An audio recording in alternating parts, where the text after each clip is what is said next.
Desperation is a sentiment felt in both locker rooms today, with 3 points listed as a must-have. USL Championship action brought to you by Wheels strikes a nerve today with Miami FC squaring off with Orange County SC. And hello everyone, with Ricky Lopez-Espin. I'm David Gascon. Thanks for joining us tonight. Ricky, we take a peek right now at the Eastern Conference standings, top to bottom. You see Miami FC, they're falling a little bit behind. Yeah, and it all comes down to last game. You ask Anthony Pulis, was extremely pleased with how they played in that first half, but second half you can't say the same. So how do you stretch over 90 minutes performance here from Miami FC? You're at home against an Orange County side that is struggling. You look at the bottom of the table. Mark Carlson talking about their last game against Phoenix Rising said we could have won that game in the first 15 minutes. So who's going to be more critical and clinical inside of the 18-yard box? That's going to be the winner here today. I mean, you look at Sacramento Republic, they're 8-1-3. They're one loss to Orange County. Anyways, we look at last week, you mentioned it, a 3-2 defeat. And unfortunate for Miami FC, they couldn't hold not one, but two leads. And it all comes down to managing moments for the side. Defending 101, be compact. Let teams go around you, never through you. But this is a terrific goal here for Kyle Murphy. You need to get him going. 2 goals in back-to-back games. Get him confident in around that 18-yard box. That's going to be an X factor going forward for Miami FC.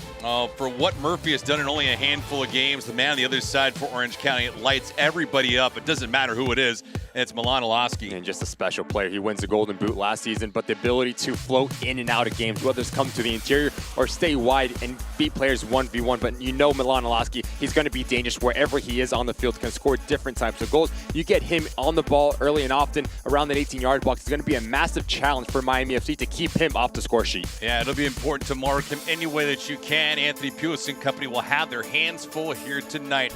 It's a big win for someone if they can grab it. Who will it be? We'll find out on the other side. Coming up next, we'll get to the starting 11s and first touch. It's Orange County SC, Miami FC coming up next.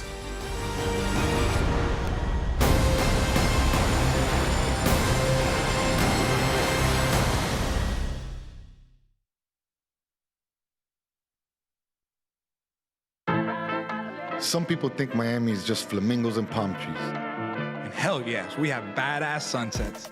But Miami's Little Havana, Doral, Little Haiti, Hialeah, Wynwood, Coconut Grove, Kendall, Calle Ocho, Sweetwater, Homestead, cortaditos y coladas empanadas y croquetas. is so much more. This is the 305. This is who we really are.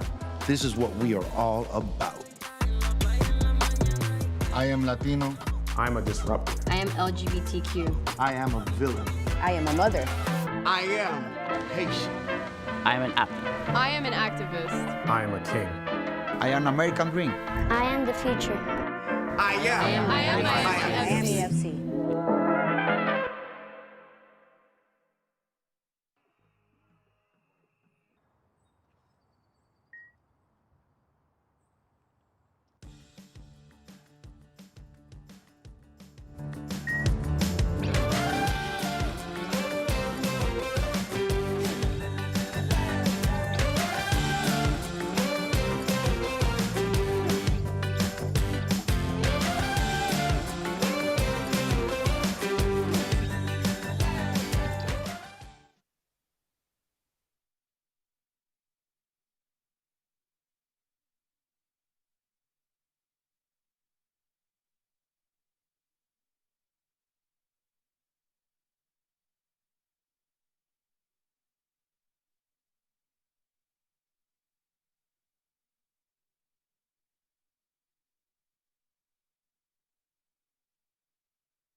This broadcast is brought to you by FPL. Learn how FPL is investing in Florida's future at fpl.com/value. Volkswagen dealers of South Florida. Check out local offers at vwflorida.com today. And Wheels, the future of micro-mobility is here.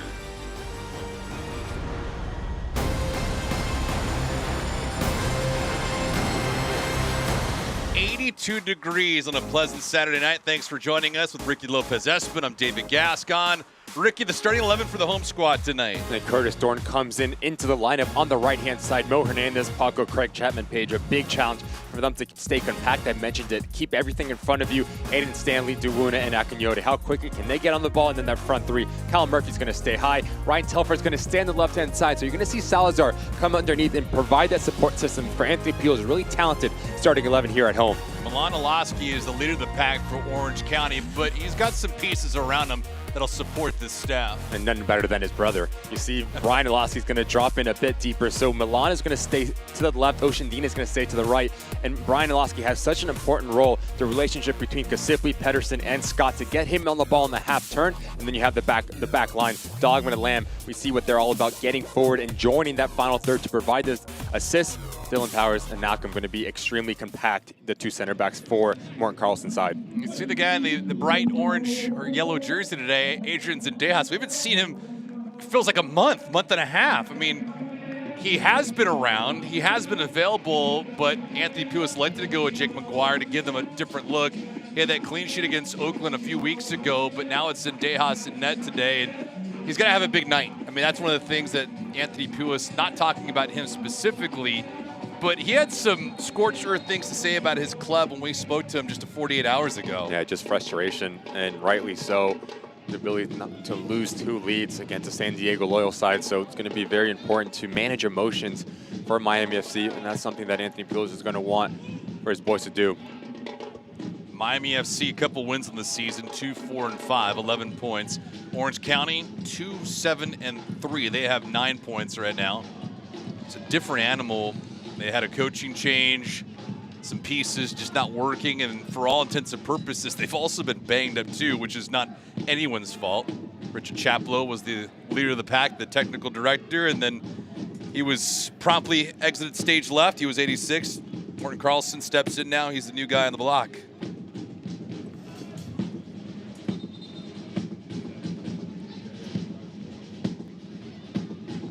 Kyle Murphy leads the team so far this season with 3 goals. There's Anthony Pulis, second season as head coach. So there comes a time that there will be players that understand what they're trying to preach during their training sessions, week in and week out. Need to observe that. That shot going well over the net. Duuna. That'll be a goal kick. And the injury report brought to you by your Volkswagen dealers of South Florida. Check out local offers at vwflorida.com today.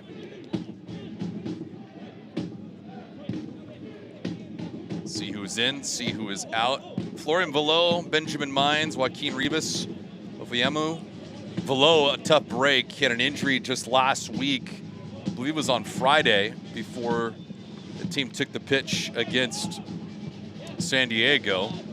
Found out a few days ago he's going to be out not 1 month, but 2 months. Yeah, that's a big loss for Miami FC. Benjamin Mines as well. Joaquin Rivas, very attack-minded players, out for Anthony Peel. So, again, a challenge for Ryan Telfer, Salazar, and Murphy to really make their claim to be in the starting 11 every single time the team sheet comes out. And then you have Chada out for Orange County. You know anything about Morton Carlson, the way that he wants to play in terms of pressing, get on the ball. There's 3 center midfielders very capable at dictating tempo and getting on the ball early and often. Miami FC, in their aqua colors, their kits moving from left to right. Orange County moving from right to left. Much like with San Diego, it'll be interesting to see how Orange County adapts, not to the weather, but to the humidity of South Florida. Drastically different scene in the OC compared to what it is in South Florida. Temperatures at 82 degrees, but keep in mind that's one thing. Humidity at 70% right now. Not comfortable for the opposition. And it was funny, after our talk with Morton Carlson, he said, look, I took a walk out of the hotel and didn't realize how just humid it is. So again, they want to play high, they want to play direct, but the ability to adapt and change due to circumstances is going to be very interesting for this Orange County side. For Miami FC, Anthony Pulis had mentioned to us, they just got to figure out a way to get through another tough batch of games without losing any more players. Florian Velo banged up, Benjamin Mines nicked up. Those players were injured just a day, 2 days before a match with San Diego in training. nothing that's happening on the field. But training sessions, all of a sudden, some bad luck, and now he's got a short bench, if you will. But it's interesting the way that Orange County is setting up 4-3-3 by trade, so that leaves a lot of real estate on the wide areas. Miami FC play with wingbacks, so creating overloads, changing the point of attack, something that Anthony Pujols harped to us. It's going to be massive for the success for Anthony and for Orange County. Again, having that balance, the ability to rotate over and cover for each other is going to be very key in terms of their defensive structure. Well, Orange County certainly has the capability of beating anybody. You beat the top team in the Western Conference in Sacramento, that'll give you a great deal of confidence, but it's about piggybacking off of that and then duplicating that week in and week out. They come off of a victory against Sacramento and then lose to Phoenix 1-0. It's discouraging as a group, especially when they felt like they should have captured not 1 but 3 points in that one. You talk to every single coach saying, yes, we want wins, but what do we do after wins? That's the most important, the reaction to turn 3 points into 6 points and then 9 points. So again, for both of these sides losing their last contents. So what does this look like in terms of the reaction? Who's going to right the wrongs? For Miami FC, you're at home again. You want to turn this place into a fortress. You mentioned the number 9. Miami FC has lost 9 points this year from a winning position. 9 points. It's tough to swallow, especially when you've had opportunities to close people out. And that's been a staple of this team over the last couple of years, the ability to clamp people down. Second last year in clean sheets with 17. And this year they only have 1. Defensively just not clicking for Anthony Pujols. And that's something that he harped to us about, saying we need to get back to our basics, whether it's being compact, together, stepping in unison. Looked at the 2 goals that they allowed against San Diego. That's just pure willingness, not X's and O's, understanding that I need to stay next to my partner on the right side of the attacker. So again, a massive opportunity for Miami FC to right their wrongs in terms of their defensive efforts. It's so weird to hear a coach talk about the offense and not care.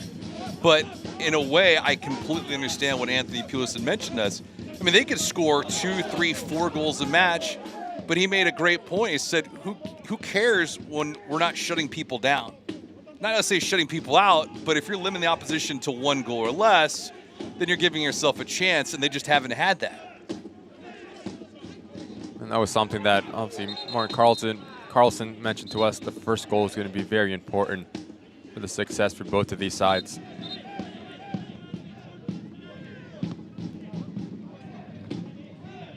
They lose last week 3-2. Just a random way that match ended. You look at 5 goals that were scored in the affair. 2 of them were own goals, 1 for each side.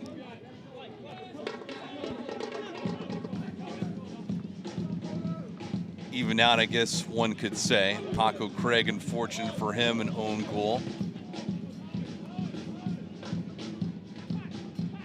But it was 1-0 early on for Miami FC, then 2-1. And unfortunate for them, San Diego capitalized the mistake. And you hit the nail right on the head when we talked to Anthony Pujols. It was off a throw-in. Inexcusable in the 81st minute, and then 4 minutes after that, they got the game winner. And you see how Orange County is setting up defensively. It's a 4-1-4-1. But Peterson is sitting on an island right in front of that back line. So if you're Ryan Telfer or Salazar to come in those half spaces off the shoulder, get the ball in the half turn, you're going to have a joy of success and a lot of room to operate in. Change in the starting 11 tonight for Miami FC as Hernandez is amongst them. Curtis Thorne, you had highlighted as well.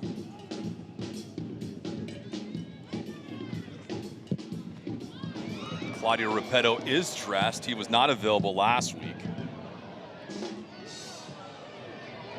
Gabriel Cabral will be on the bench tonight along with Christian Sordo. Callan Chapman-Page and Michael Salazar were removed last week because of cramping, and you can only hope if you're a Miami FC fan you're good for 90 minutes. But that's right around the time, the 75th to 80th minute, when they got nicked up, Anthony Pulis was forced to make some changes, go to his bench, and that's when San Diego capitalized not once but twice. And I know you weren't a fan, not necessarily the changes, but the way that they had moved to 5 in the back because of the communication or lack thereof, and guys are expecting one thing and the end result is something completely different. I think it's always interesting when players and teams shift to a 5-back because it's not natural to play with 3 center backs. Most of these young men growing up, good recovery there from Paco. Most of these players growing up, there's always 2 center backs, so you understand the relationship. But talking to Anthony Pulis, he said no matter if you play with a 5-back, a 10-back, whatever it may be, your principles never change as a defender. If your teammate steps up, the other backline needs to provide the coverage, and that's lacked not once, but twice against San Diego. So again, something to keep an eye out on here for Miami FC is just their defensive togetherness, stepping together, dropping together, and as one steps off his line, what do the other players around him look like? And something that Pulis said was before the own goal from Paco Craig, it was the buildup that led to the miscommunication, then the eventual breakdown, and then the goal.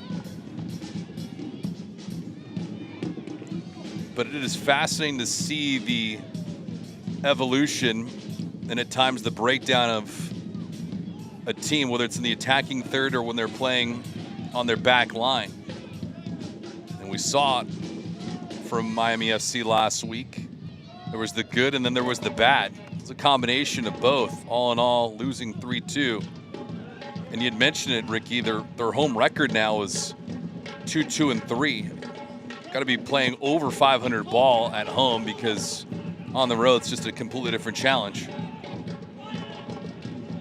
Already, just 11 minutes in, we've been seeing a passage of possession for either side. It's been pinballing back and forth.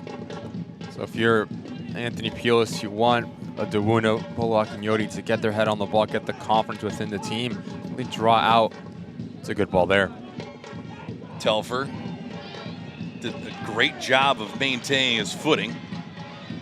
And we'll see if Miami can get their first shot of the affair. Stanley with a weak attempted cross, and Schertler there to pounce on it. Miami comes in having scored 13 goals this season, but Ricky, most of the damage has been done in the first half. They have 10 first half goals and 11 affairs. And how you close out games. I really like that spot that Ryan Telfer just picked up. As the spot rotates to the right-hand side, he pinches in from that far side. Once again, playing off the shoulder, Peterson. You can find that secondary midfielder for Anthony Pulis. Get the ball in the half turn, there's going to be tons of space to operate in. So keep looking for those little diagonal balls within breaking lines for Miami FC. One guy in the dark uniform tonight that you have to circle is number 7, Milan Olaski. He leads the team this year with 4 goals, and you mentioned at the top of the show, Ricky, Golden Boot winner, 22 goals in 31 matches for Orange County. He was a one-man wrecking crew for the OC. Just so special. We've seen it time after time, Orange County trying to play direct, but the ability to win second balls and sniff out those half opportunities for Milan Olaski really makes him the difference maker. And how clinical he is, half opportunity, puts a lot of pressure on opposing goalkeepers. So again, if you're Zendejas, you have to be turned on from minute 1 to minute 90. Milan Olaski doesn't need a second invitation to pull the trigger. He is a threat no matter where he is on the pitch.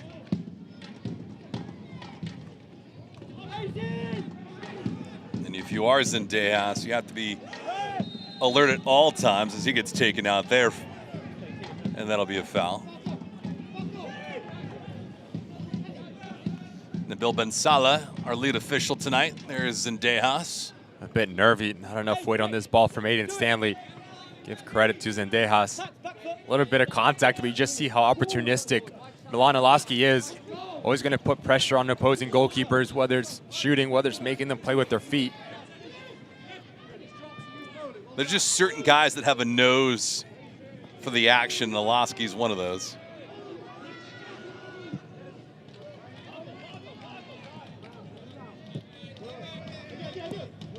That innate ability, you can look at all the physical tools that Olaski has. And that God-given ability is one thing, but also the ability to anticipate and be at the exact right position at the right time.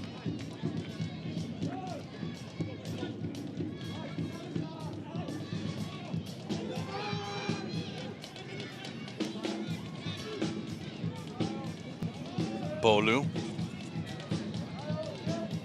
Do one in the middle of the pitch. Telfer gives it to Stanley. Aiden put it to a blind area. That thing is picked off. No real support behind him. Because Sipley was the only one around. And see Shuttler engaged. 15th minute of action right now. This portion of the broadcast sponsored by your Volkswagen dealers of South Florida. Check out local offers at vwflorida.com. No real threat on either side. Glad you can be here with us on a Saturday night.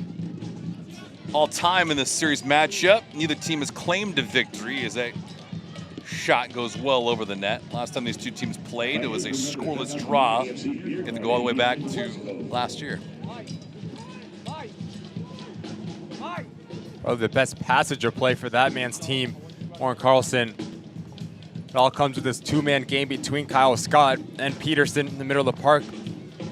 Dogman just lacking that last bit of quality to get his hips around the ball. The ability for those outside backs for Orange County to advance into that final third, just give the California side a different look going forward.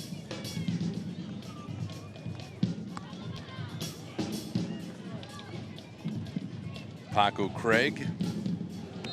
See, Paco gets into the act offensively. He's got a couple goals so far in the season. Lamb was taken out just seconds ago.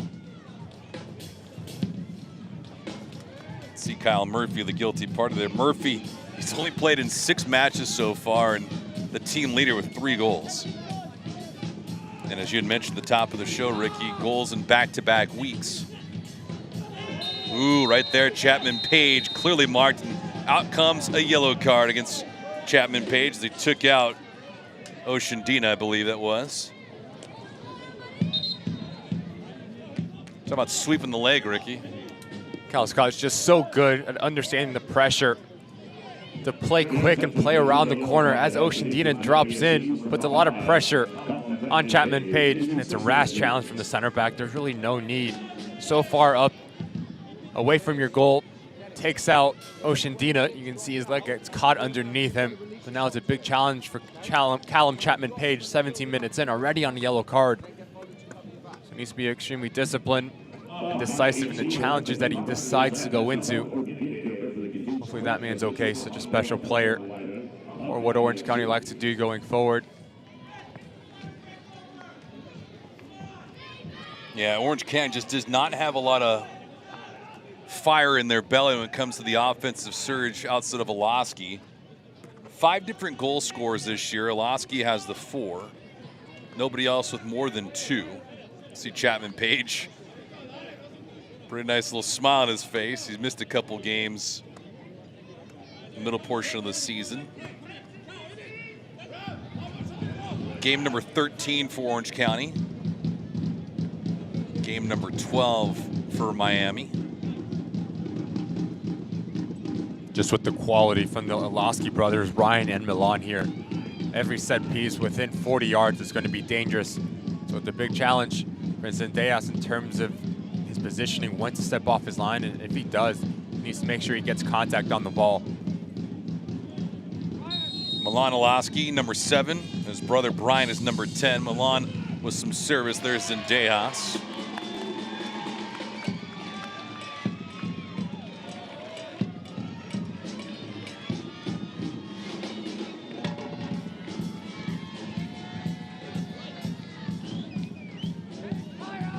Rick, you've seen Orange County a handful of times this year. What is good about them? What do you like about their game? Well, we've already seen the ability to pick passes and break lines through, whether it's Kasipli, Kyle Scott, and Peterson. I think that middle 3 is the engine going forward.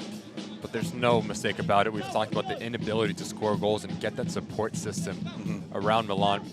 See Nielsen's second play with 2 goals. Milan 4 goals and 2 assists on the year. Just as simple as putting the ball in the back of the net. Yeah. When Richard Chaplow was at the helm, it was always defensive mishaps. Well, there's one person losing their individual battle. So how do you clean that up? How do you stay compact and be very difficult to break down? Because I do think they're in a false position in terms of talent in the Western Conference table. It's almost like these two teams are mirror images of each other, right? From from one coast to the other. Only real difference has been the win-loss draw record. And of course, the point total that accumulates with capturing some draws. Chapman Page here. Craig Hernandez. Just see how low Orange County is sitting in their defensive block. And how do you break that if you're Miami FC? That's not one way. You need to be. Trouble here. That's a good foul by Paco Craig with a play on. And now they finally blow it dead. That thing should have been called 5 minutes ago. That thing was blatant from Paco Craig. And I think if he doesn't commit that foul, all of a sudden you have Milan Olaski on a 2-on-1 break for Orange County. It probably results in a goal. But it comes just with sloppy play. On the left-hand side, it's your center back, Mo Hernandez, trying to do a back heel. He's overlapped of Aiden Stanley, and then how clever is this? The little drop of the shoulder to create a separation, let the ball come across. Paco Craig doesn't have the extension of the arm. Like you said, David, Milan Olaski is off to the races, 2v1. So now you have Chapman Page and Craig, 2 out of your 3 center backs on a yellow card for Miami FC. That's something that Anthony Pulis is not going to be happy about. I mean, it's one thing to have a Ryan Telfer, Kyle Murphy with a yellow card early on. It's a completely different animal when you have, as you mentioned, a couple guys in that back line. As this one's played through, traffic in front. Oceandina didn't get a lot of mustard on that header. It looked like Brian Olaski was asking the lead official right now. We'll go back to this in a brief moment. Peterson and Nakeem discussing here in the 21st minute.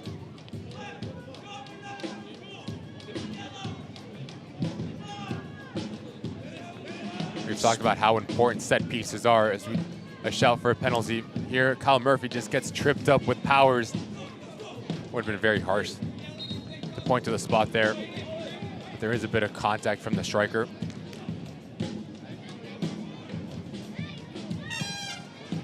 First corner of the match, that header goes sailing over the net. Oceandina on the weak side. Slow in rotation, slow in covering. Oceandina has tons of space at that back post. With the quality that he has, needs to put that on target. But again, if you're Anthony Pulis, very frustrating to leave a player that open within that back post. Brilliant ball in from Milan Olaski once again. Oceandina is going to want this one back. But those are little things, David, that if you're Miami FC, you can't have happen. A player 8 yards, tons of space outside your 18-yard box. Fortunate it goes up and over the bar. But we talked about defending 101, compact, staying with your individual mark. And that's just not X and O's. That's willingness. That's effort. Dylan Powers here, Plano, Texas. Great read. Picked off and back the other way. We'll see if they got some numbers here for Miami. Stanley, that shot just never had a chance. Quite ambitious, needless to say. Ricky, back to this corner kick. You'd mentioned a couple breakdowns when we started the broadcast. Something like that developing. Are you looking more at Paco Craig or Chapman Page? Well, I do think it all comes down to, take a look at this, Aiden Stanley. I think he makes the wrong decision right here. He plays this ball across. Yes, Salazar and Kyle Murphy goes up and over, but it all comes down to the way that Anthony Pulis wants to set up defensively, whether it's zonal or it's man-to-man marking. But again, there needs to be someone at that back post, whether it's Paco Craig, whether it's someone faced up with Oceandina. But it just can't happen simple. It's whether it's someone taking the initiative and taking the responsibility. Again, it's time after time for Miami FC, and little things like that as the season progresses, they become massive things, and those are points that come off the table. It's a great look behind Zendejas, and it gives you a whole kind of lay of the land, if you will, to see exactly who is at what spot on the pitch. And I gotta imagine the film session opportunities that Anthony Pulis has with his guys. You run those things back in slow-mo, it's pretty unforgiving.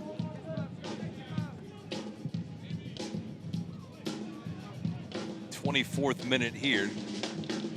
Orange County has had a couple of opportunities towards Zendejas, one sailing over the net from Oshandina on a header. Nothing on the other end, though, for Miami FC yet. Stanley's bid towards target, about 15 feet over the crossbar. Chevin Page playing on a yellow right now. Pulaski with a ticky-tack foul they play on. But again, we've seen Orange County try to play direct in behind this back line for Miami FC. So it's a big challenge for Dewuna and Akinyoti. As the ball gets by you, your job is not done. You have to have the ability to do two things. One, it's win second balls, but also secondary, win second balls. Brian Alowski have a very good feel of when the ball is going to anticipate and bounce into that attacking half of theirs. So if you can win and negate those transition moments, that's going to be massive for Miami FC. Yeah, that's one thing with Orange County's game. They do leak defensively. They've conceded 19 goals on the campaign. They've only scored 10. So obviously, some quick math, the goal differential at -9.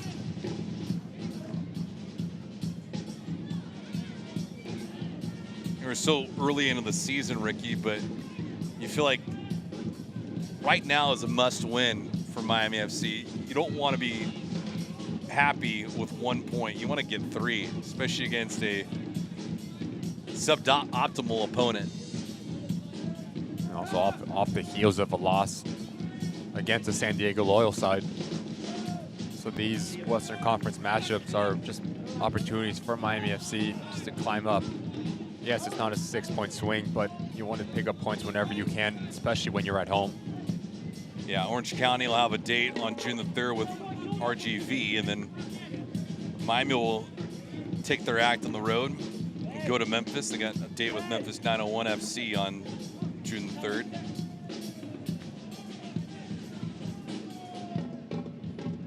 Safe to say the month of May is quickly coming to a close. I said the season's young, but all of a sudden you're nearly halfway through it, and right now Miami FC had played themselves into a playoff position, and over the last couple weeks you lose back-to-back matches, and now you're in a different setting. It's a brilliant turn there from Chapman Page. One of the best passage playing out of the back for Miami FC. Very impressive between Paco Craig, Callum changing the point of attack with Dewuna. You can hear the applause from the bench from Anthony Pulis. It's very clear how Orange County is trying to attack this Miami FC side. Trying to draw out whether it's Dewuna and Akinyoti and just go 1v1 within the back three with the Ilowski brothers and Oshandina. So again, in terms of positioning, Dewuna and Akinyoti need to be connected with their back line. Stanley here surveying the land. Goes a long way to Curtis Thorne. We haven't talked about Curtis in quite a while. I haven't seen him for about a month and a half. Oshandina with a fine play to intercept. And now Orange County with possession.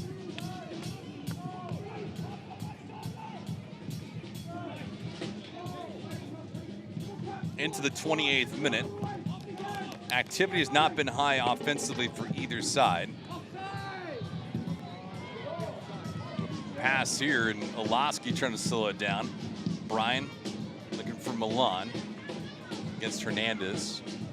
Far side official didn't have his arm up. No indication of an offside.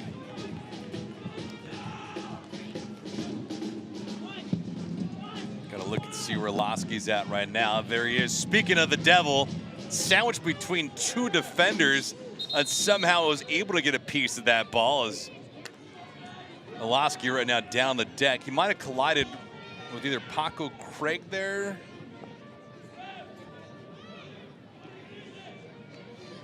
Or Hernandez. We'll check and see.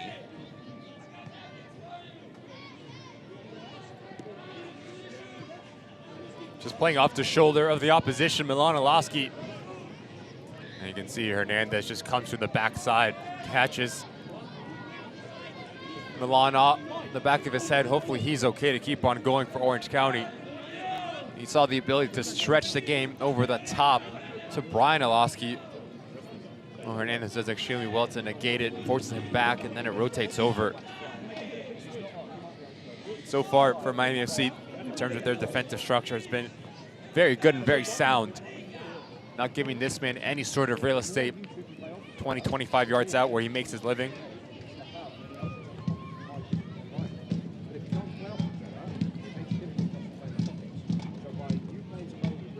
Olowski now off the deck, appears to be okay. Orange County 2-7-3 this season. They opened up troubling times for them. They went 0-2-3 in their first 5 before capturing a victory when they beat Indy 11 on April the 15th. And then lost at Birmingham, New Mexico, San Diego. They got trashed by Oakland 3-0. And then all of a sudden they went and bit Sacramento Republic 1-0. And outside of what happened a couple days ago with FC Tulsa getting off the mat to beat Lou City, it's got to be the biggest upset victory of USL Championship so far. I mean, you look at last night as well. Las Vegas taking down Phoenix Rising, their only win of the season. Yeah. So that's another one as well. You just see the parity and how competitive USL Championship is at the moment. The ability for anyone to beat anyone on any given day. That's something that every single coach we've talked to has echoed that message.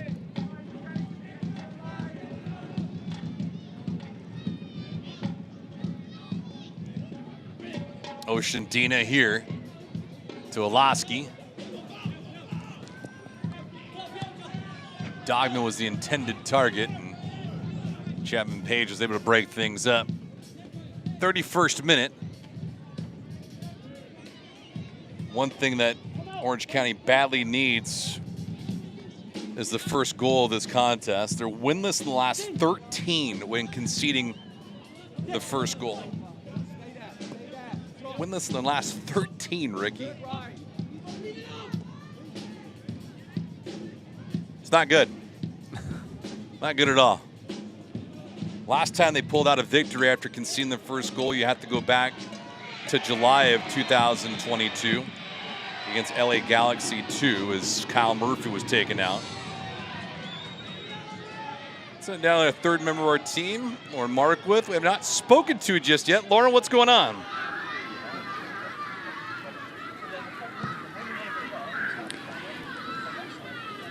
Hi guys, I am down pitch side, a beautiful night in South Florida. Not much action in the final third from both teams. If Miami FC wants his home victory, they need to focus on these 3 C's: confidence, composure, and creativity. Murphy, Salazar, Telfer, they need to have confidence to take people on, get crosses off, get shots, and most importantly, the composure to finish. I can hear Miami FC coach Anthony Pulis tell his team that there is a gap in the Orange County SC defense, and Salazar needs to slide in, find that gap, and get some shots off. So getting creative, being smart, and seeing what the defense is giving you is going to be vital for Miami FC if they want to get this victory. Lauren, thank you very much. And Ricky, on that note, how do you get some of your guys free and open? First of all, how clean can you be playing through the middle of the park? This one played in. And you're obviously, to echo what Lauren said, ability to break lines with your passing. We've seen Chapman Page have the ability to step into that middle third and play into Kyle Murphy. But again, we haven't said Ryan Telfer or Salazar enough. Get them in those half pockets, and then, yes, the movement from them can be good, but finding them is the second part of that equation. And then have willing runners, but it's been very lackadaisical and pedestrian-like in terms of Miami FC, the way that they're trying to build out, whether it's playing direct, changing the point of attack, and that's all good, but you need to have the ability to really hurt teams and playing through their lines to make those center backs face their own goal. Because, David, if you ask Powers and Nakam how easy this first half has been, they're going to say extremely. Everything has been in front of them. There's just shift from left to right. No real threat going in behind for Miami FC at the moment. Olowski on the foul here. And it's similar to what happened last week against San Diego, right? Like, you looked at the first 45 minutes and you figured, Miami played a well-earned first half, and then all of a sudden, the second half, they didn't put the back line of San Diego on edge at all. Didn't make them think about defending. There was no real threats. And outside of the Murphy goal, the offense just lacked a punch. But give credit to Orange County, the way that they're setting up defensively, very compact in their shape. And the way you break down this mid to low block from the visitors, watch out there. So you need to have a lot of movement on the front line and be very clean in your passing. This play by Thorne, heads up into the box. Murphy with the touch just in front of Telfer. Bolu committed that foul. A fast restart here. That's a good idea there from Cal Murphy, just to punch this ball back into a trailing run. But not clean enough for the striker. One of the best opportunity for Miami FC in threatening this backline for Orange County. Miami FC has scored a goal in 3 straight matches. 6 total goals during this run. But they've not had a major threat just yet towards target. And Colin Shuttler's been relatively quiet. Shuttler comes into this contest with a 1-2 record. The goals against at 133. The save percentage at 556. This one goes behind Oloski and goes to a vacant area.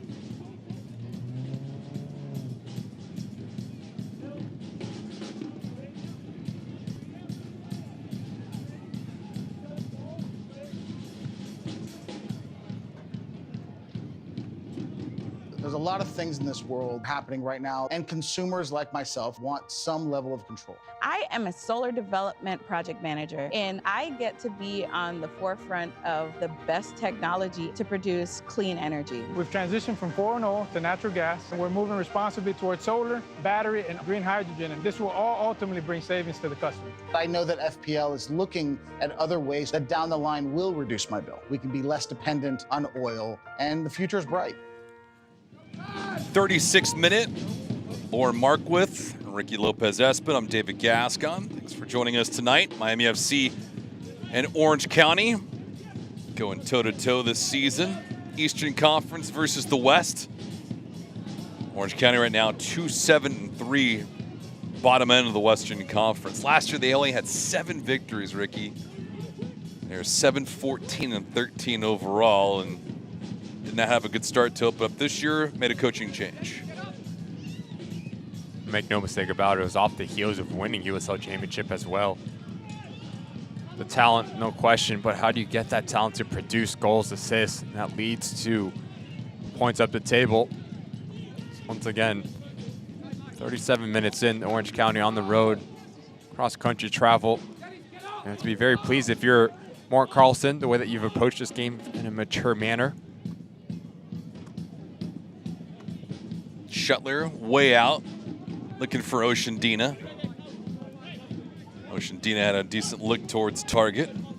You just see how spread apart Miami FC is in terms of their gaps between lines. You want to play into that front line for Orange County. That midfield line, I keep harping on it, the positioning of Bolu Akinyoti and Dennis DeWuna. Need to stay compact in front and connected with that back line to deal with those second phase balls.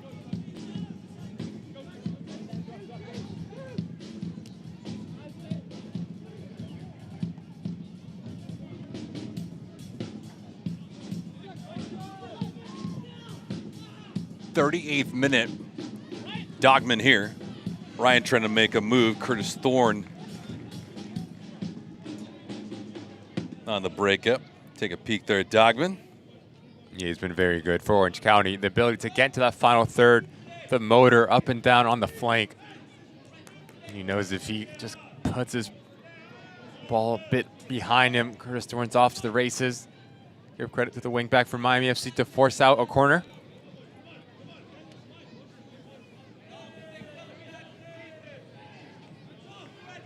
See what Milan Oloski does here on delivering it. Going the long way. Nice job of Paco Craig to get it out of harm's way, but that'll result in a throw-in for Orange County. You mentioned, Ricky, winning the USL Championship title a couple years ago and then just falling off the map. It's really unprecedented, especially when you're at the top of the mountain like they were. I think it was always going to be a massive question mark when you lose the productivity of Ronaldo Damas as well. ability to score goals and score them in bunches going forward for that Orange County side. He goes off to Europe, so who's going to wait out of that pressure? And it's always difficult because you have your target on the back, so teams don't really know that pressure, how to deal with it. Again, not a matter of if, it's a matter of when this Orange County side is going to get back to their winning ways. There's just too much talent. The ability to stick the ball in the back and net, the players that Richard Chaplow did before. Martin Carlson, very familiar with his players. So again, really an opportunity here on the road to play spoiler. Salazar, not his best effort, not even a great effort. Powers there to get out of harm's way. Dawuna. Hernandez. Stanley just misplay that one, and you don't want to read his lips out loud, at least right now, for television purposes, but you know he's not happy with the end result. Yeah, a bit frustrating. 40 minutes for Aiden Stanley. Doing well defensively in terms of his positioning, but once he gets into that final third, we saw him elect to shoot when he had players in a more dangerous position. And that one just squeaks under his leg, but he's been such a mainstay for Miami FC. We talk about how professional can you be in your lead up during the week. And he's always at the top of the list from Anthony Peel's first in, last out.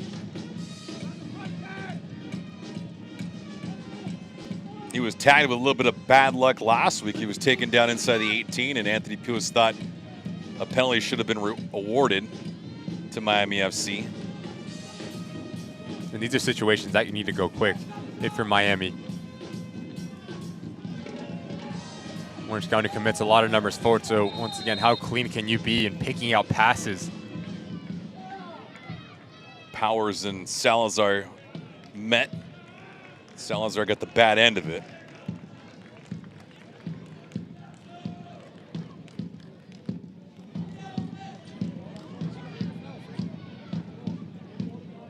It's a good idea here from Bolu. Not much contact, to be fair. Powers, eye on the ball, gets there first. Hopefully Salazar is up on his own power and has the ability to continue here. Are you surprised by the performance so far for Miami? I think you're going to want them to attack a bit more. It's been very ball circulation left to right. We talk about wanting to score goals and wanting to be hungry. Yeah. And that man in your screen is starving for service. Yeah. You want to get him involved. You looked at the goal that he scored last week. Just put the ball in front of him. Let him run into real estate. That's when Kyle Murphy's at his best. Facing the goal, head full of steam. I haven't really seen those opportunities for Miami FC, and I think that is going to be maybe surprising for Anthony Peels, just not threatening the goal. Shuttler widely untested 42 minutes in, and that's not a good sign when you're playing at home. And for Florian Velo, who's not playing today, he's out for 2 months. What kind of an impact does he have on this team, and what kind of void does he leave to be filled? I just think he's a connector. I think he has the ability to play in those lines, face forward, get Kyle Murphy the service that he wants in that front three. I think you talked to Anthony Peels earlier this week, and he said he's our number 10. Yeah. We want him in those half pockets. Yes, he's out due to injury, but who's going to step in and be that playmaker? And so far, I don't think they really have an answer for that question, Miami FC. Well, those players are just so rare to come by. Nice play by Bolu here. He's got Stanley and Murphy. Salazar, he can't get to that one. Thorne racing to get to that ball, but a nice job by Orange County to vacate that positioning. Salazar, recipient, can't settle it down. Ping-ponged around, Dawuna. Dennis inside for Murphy. Murphy can't pivot. Nice play by Powers. Brilliant ball. Olaski doing a good job of maintaining his footing there. Here comes Orange County. Oshandino was on the left-hand side. Nobody saw him. Here's Ryan Telfer. Telfer gets taken out. Peterson, yellow card immediately in the 44th minute. I mean, Miami really hasn't had any kind of thrust offensively, and I think for all intents and purposes, this is a brilliant foul by Peterson. And it's the first opportunity we've seen Ryan Telfer had the ability to stretch his legs. Peterson knows exactly what he's doing. He knows he's beat. He knows it's a trouble moment if Telfer gets by him. Professional foul from the Yanker in the center of the midfield for Orange County. He knows it, needs to take it. But as this game starts to open up, you're going to see Kyle Murphy get more involved. Ryan Telfer, very powerful runners that want to get into that green grass in front of them. I feel like it's just a matter of time, and Miami over the last couple of minutes had a couple good sequences of action. And it looks like we'll have 3 minutes of stoppage time added to this first half. Thorne somehow kept that in bounds but gave it away.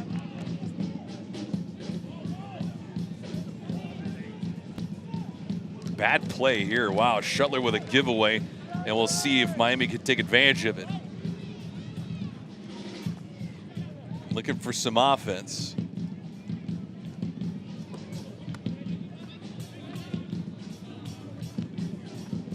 Thorne, Salazar, DeWoon on that right-hand side. Haven't even had a corner kick right now from Miami FC yet. It's a poor turnover by Orange County. Now Miami gave it right back.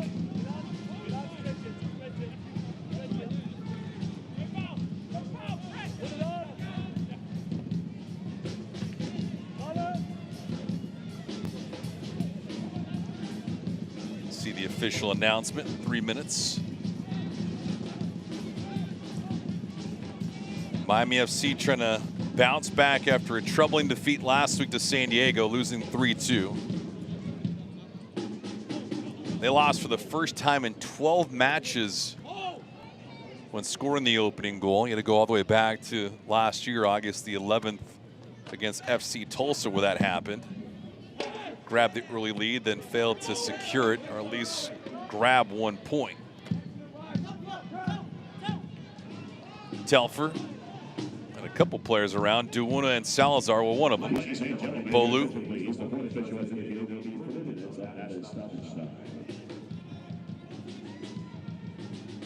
Not an over-the-top physical first half, but a couple bookings on one side for Miami FC and one for Orange County.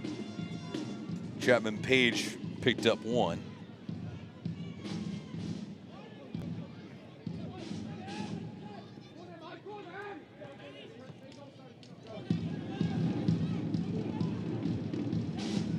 Neither team exerting a ton of energy so far, Ricky, but I feel like if you're Miami FC, you want to make some tweaks as soon as you get into the halftime locker room.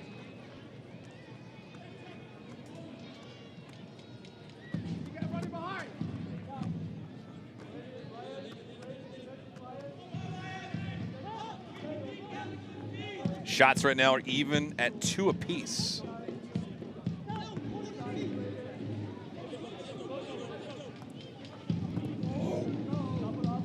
Neither keeper's been tested yet, though, so neither shot on both sides has been on target. Well, that'll result in a corner kick.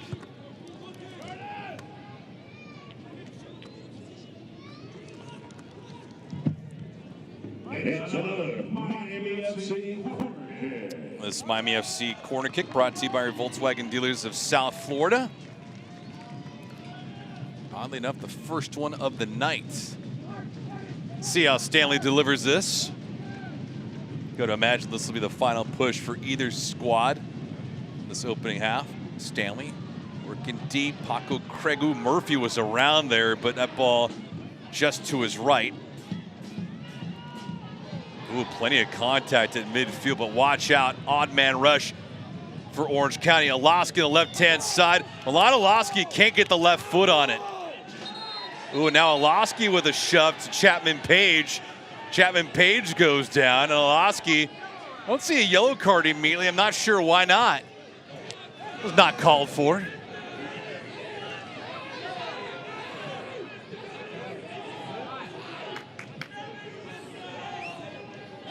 So let's see what happens with Oloski. Temperature can run hot at times, but rather curious why a yellow was not delivered. And it's emergency defending there. It's a hard challenge in the center of the park there from Kyle Murphy. But as Owen Lamb gets his head up, such a difficult task here for Milan. Pressure's coming towards you, going behind you, and then, yeah, you can just see Chapman Page barking. No need for that. And then there's no need for the retaliation there from Milan. But it's such a difficult technique with everyone running over your backside to get it on a first touch, to get contact on it. But the quality that Milan Alaski, he knows a bit frustrating not to get any sort of test on Zendejas, but go back to that challenge on Kyle Murphy, on Brian Alaski. Good God, just football tackles him.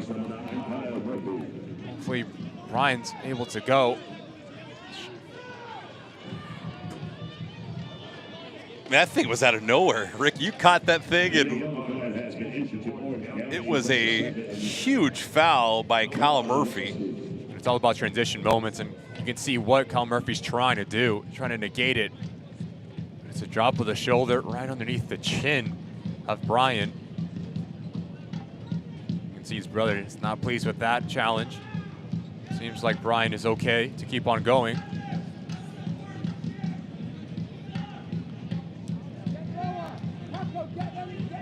So Murphy with the yellow card. That was a massive hit.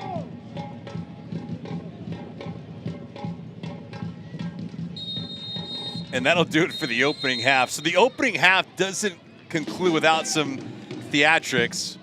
Kyle Murphy with a yellow card with a stone cold shoulder into the chin of Brian Alaski. Milan Alaski with a nice little shove on Callan Chapman Page. But with all that being said, Ricky, we have nothing to write home about. Match at the end of the first half, scoreless, but neither team has generated any kind of offense. 4 combined shots and nothing on target. And I'd argue the most exciting part of that first half was with the referee. Yeah.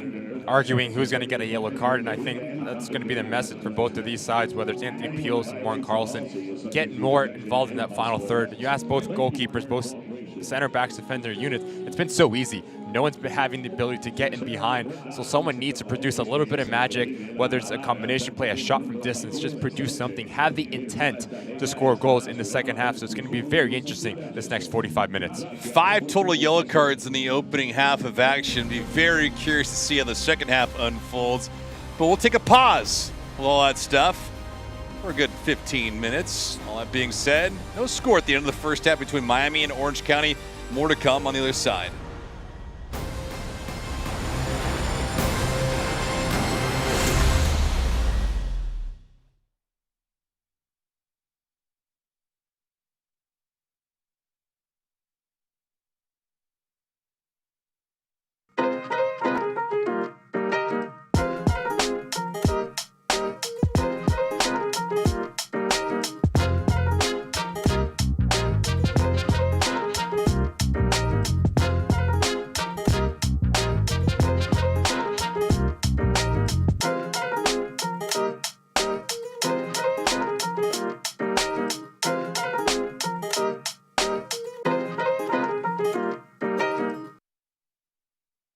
No one was born a hero. It's an everyday journey. There are no shortcuts, no days off, no perfect scenarios. Things won't always go the way you expect. But overcoming challenges is part of the game too. Your time is now. When passion runs through you, become your own hero.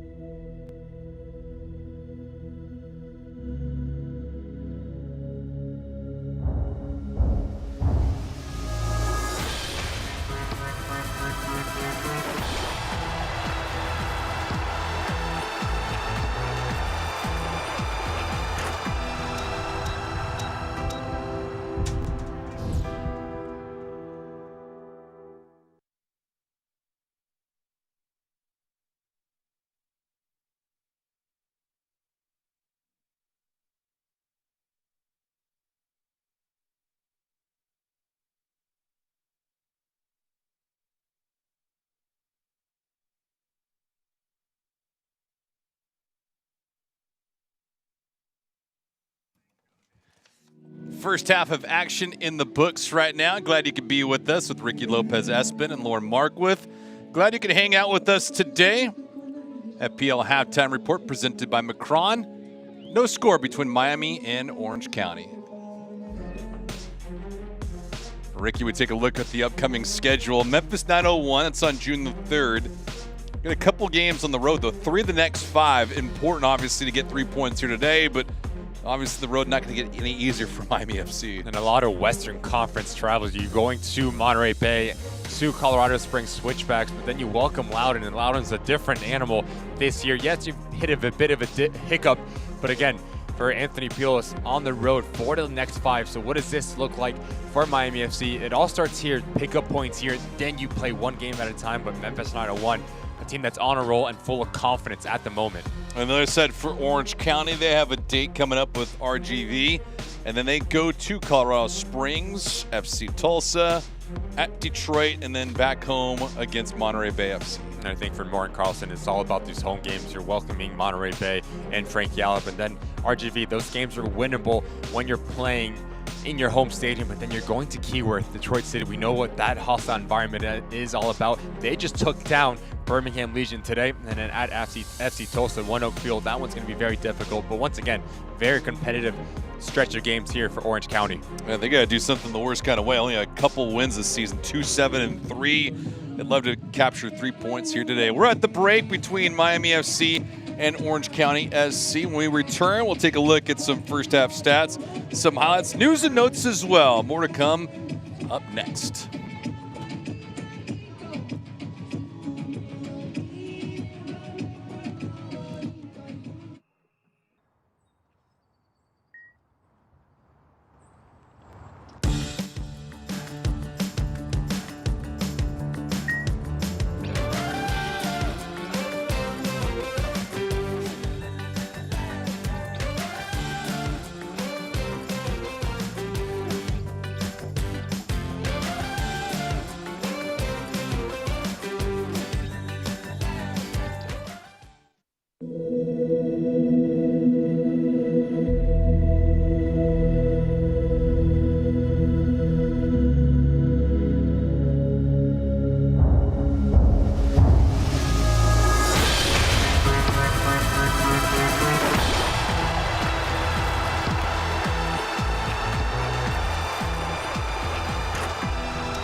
No one was born a hero. It's an everyday journey. There are no shortcuts, no days off, no perfect scenarios. Things won't always go the way you expect.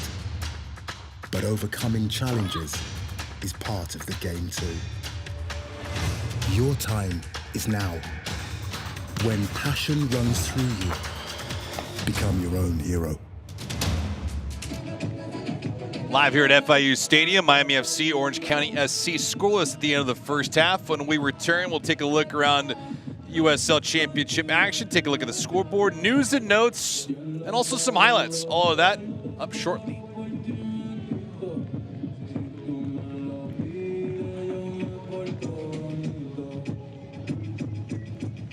Sometimes the ball doesn't bounce your way. Sometimes you feel alone. Like your world is collapsing, like there's no hope. But you're not alone. Someone is there to listen, to talk, to help you up. The United Soccer League is proud to support the 988 Suicide and Crisis Lifeline, because everyone needs support.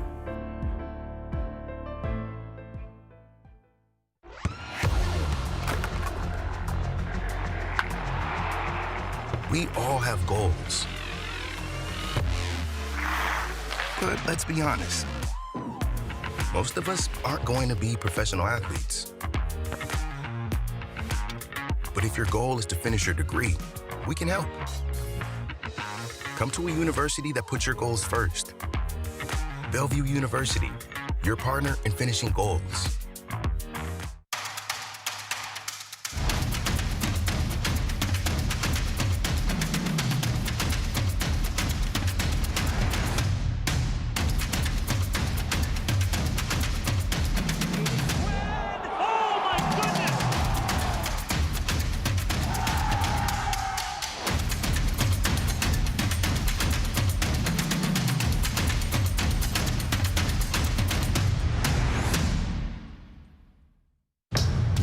Are you ready?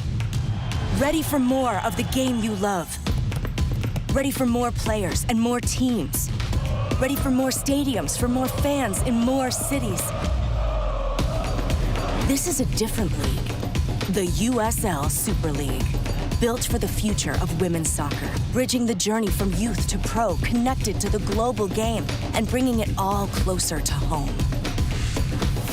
Are you ready?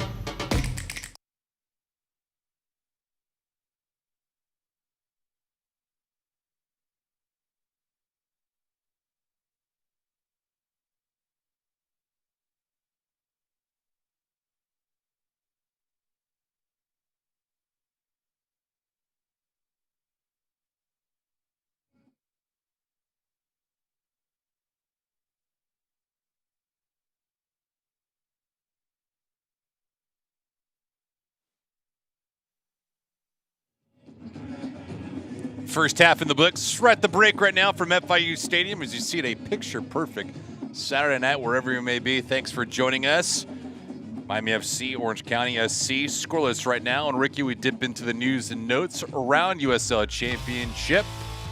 And a couple of announcements. One of them, the USL Super League announces in initial markets 8 teams starting in next year. And just welcome arms to underneath the USL umbrella for the Super League. So 8 teams coming in August of 24. And then El Paso Locomotive, Ryan Clairhauer, has his fingerprint all over that side to get the best performances after a very slow start. And they're never going to be an easy L. And you have to love the Open Cup. Pittsburgh Riverhounds, they're going to TQL. So what does this look like? And then Birmingham Legion, they're hosting Inter Miami. So my money is on them to get another cup set and get into the semifinal of the US Open Cup. But again, Tommy Sohn, Bob Lilly, 2 of the best within our leagues, and all you can ask for is an opportunity to play higher opposition, and they have 2 brilliant opportunities at the start of next month. Fascinating to see the cup sets continue. And then what's on tap as well, Oakland Roots in San Diego. A little nightcap at 10 o'clock Eastern. And that's going to be very interesting. 2 teams that don't like each other. Oakland Roots having San Diego's number as of late, and then Loudoun welcoming Pittsburgh Riverhounds. So what does that hangover for the Riverhounds look like for Bob Lilly? Charleston Battery hosting Indy 11. And Indy 11, Mark Lowry, things to figure out. Reigning champions welcome Zach Prince in New Mexico on tonight at 8:30. So again, whole slew of games in USL Championship and uber competitiveness here. Oakland with the big upset last year in the USL Championship playoffs, knocking out San Diego. Let's take a look at the scoreboard. San Diego not going to get upset tonight. They defeat Hartford 4-1 in full time at the break. Lou City trying to rebound after they lost on Wednesday night. Had a 1-0 lead over FC Tulsa and blew that thing. It's 1-0 at the break there. And then Tampa Bay at Al Lang hosting the Switchbacks. Are up 1-0 within that first 30 minutes. So what does this look like for Neil Collins to see that game out? And Las Vegas Lights, don't look now. First 3 points in the bag at Phoenix Rising against a very well-coached Juan Garrett side. They're going to welcome that 3 points as they trot back to Sin City. When we come back on this side, we'll get you some first half stats and also some highlights. You're watching the FPL Halftime Report presented by Macron. Miami FC, Orange County SC, scoreless at recess.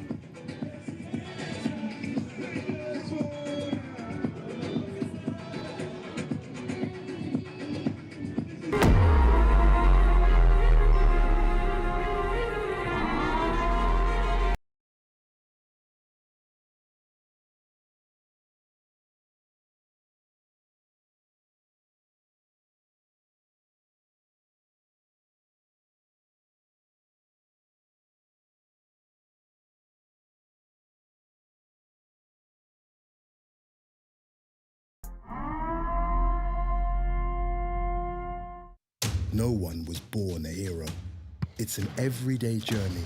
There are no shortcuts, no days off, no perfect scenarios. Things won't always go the way you expect. But overcoming challenges is part of the game too. Your time is now. When passion runs through you, become your own hero. Some people think Miami is just flamingos and palm trees. And Hell yes, we have badass sunsets. Miami's Little Havana, Doral, Little Haiti, Hialeah, Wynwood, Coconut Grove, Kendall, Calle Ocho, Sweetwater, Homestead, cortaditos y coladas empanadas y croquetas. is so much more. This is a 305. This is who we really are. This is what we are all about. I am Latino. I'm a disruptor. I am LGBTQ. I am a villain. I am a mother. I am Haitian. I am an athlete. I am an activist. I am a king. I am American Dream. I am the future. I am Miami FC.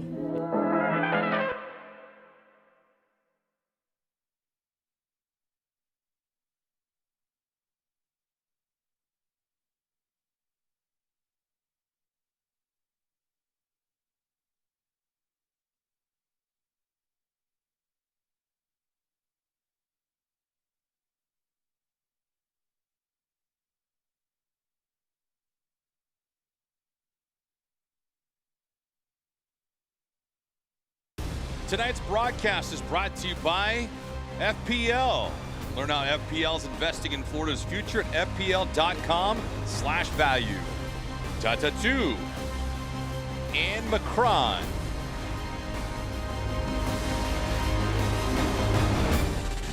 Take a look at the first half highlights in this thing with Ricky Lopez-Espin. I'm David Gascon. Ricky, what do we have? Yeah, probably the best opportunity here for Orange County. It just comes from a dead ball opportunity into the back post. The lack of marking is going to be alarming for Anthony Peels, but Oceandina sends it high and wide. Aiden Stanley does extremely well to pick off this thing, but again, makes a wrong decision. If he cuts this ball back, he has Kyle Murphy. We saw him at the bottom of your screen, and Salazar just hanging at that back post, and you see the frustration from the winger. He wants the ball, and that's how we walk into halftime. But again, 0 shots on target for both sides, 2 shots in total for both sides. So that's something you need to fix on if you're Morton Carlson and Anthony Peels. But again, the visitors are going to be extremely pleased. You come into very humid environment here in South Florida to steal a point and go back. But for Miami FC, much needed 3 points. You just lost against San Diego Loyal. So what does this bounce back look like? So get more numbers involved in that final third and ask questions of Shuttler. Test him early and often here in the second half. First half stats brought to you by Takes. Nobody taking anything in that opening half, and I think the giving was from Kyle Murphy. If you did not join us for the first half of action, he was issued a yellow card in the closing moments of the opening half with a tough shoulder to the chin of Brian Olaski. Woke him up. Unfortunate enough, they didn't put him asleep either because of the contact that was delivered. Telfer getting taken out there.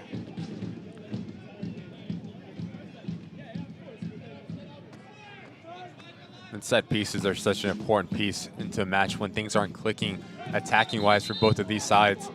So again, pump the ball into dangerous situations, test the shape within that goalkeeper and back line of Orange County. So you're aiming for right around that penalty mark if you're Aiden Stanley or Curtis Thorne.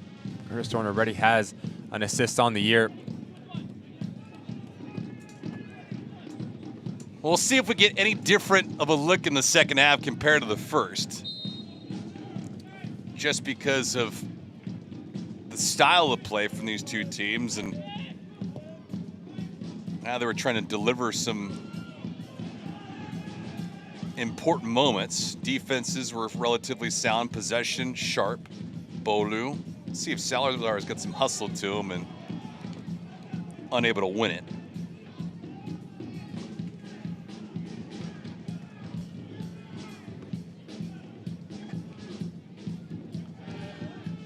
Rick, if you were to make any adjustments in the second half as head coach Anthony Pulis, what would they be? Shoot. Getting more numbers into that final third. Really test the shape of that goalkeeper. Shuttler haven't really touched the ball besides warm-up. So how do you get Kyle Murphy and Ryan Telfer and Michael Salazar more service in that final third and around that 18-yard box? And again, if you don't shoot, you don't score. You don't get points if you don't put the ball in the back of the net. So it's a really important next 45 minutes here for the home side.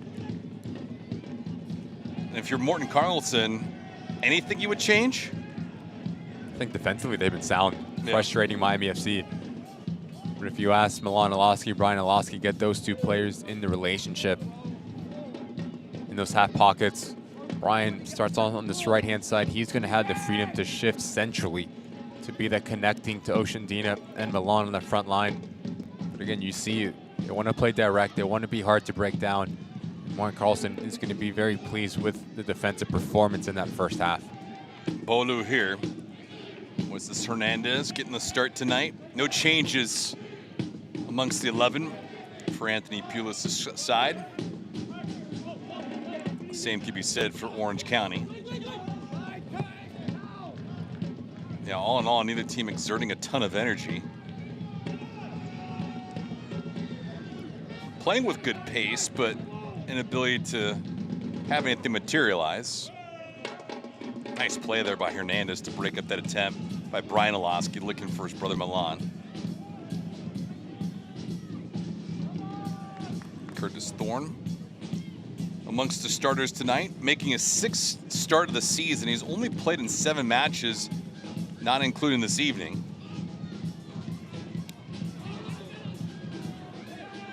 Telford trying to win it, but for no avail. But at the sloppy ball from Salazar, he has Ryan Telford, he has Aiden Stanley. If he connects that ball, Miami FC is off to the races with numbers. Since it goes into no man's land, simply does well to sniff it out, draw a foul. Now you have Orange County with players higher up the field to gain some real estate. Ooh, Hernandez there going to be called for the foul, and there'll be a free kick just outside the 18. Ill-advised.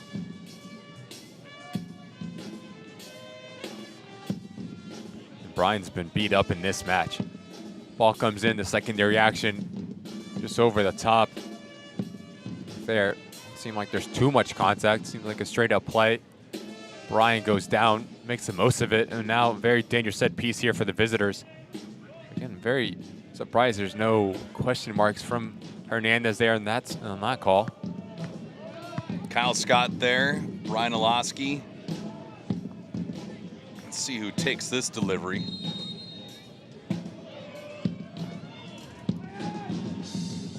It will be Brian Ilosky. Paco Craig able to head it out. Telford unable to counter. There's Scott. Orange County trying to keep their foot on the gas in the attacking third. Unable though, and this will at least be a throw-in for them. But a good job of resistance from Miami.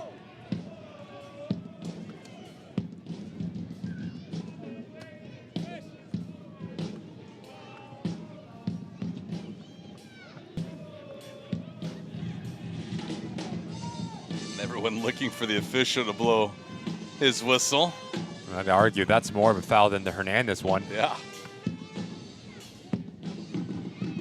Oh, nice chip up to Murphy.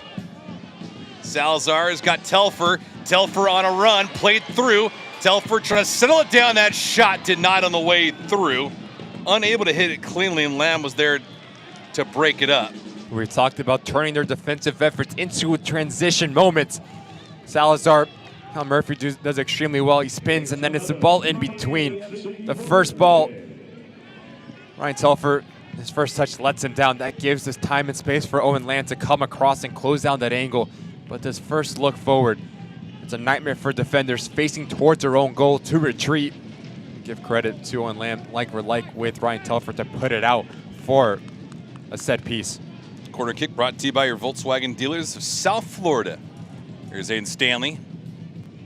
With some service, looking for Craig. There's Paco.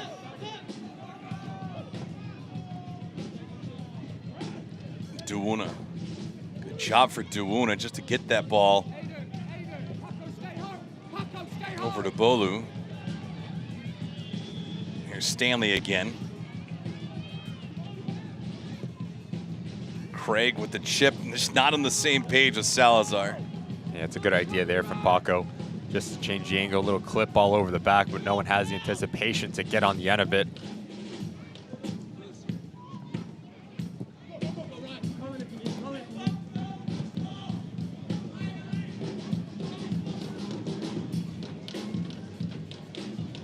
Possession game right now. Miami FC holding it 53% to 47 for Orange County.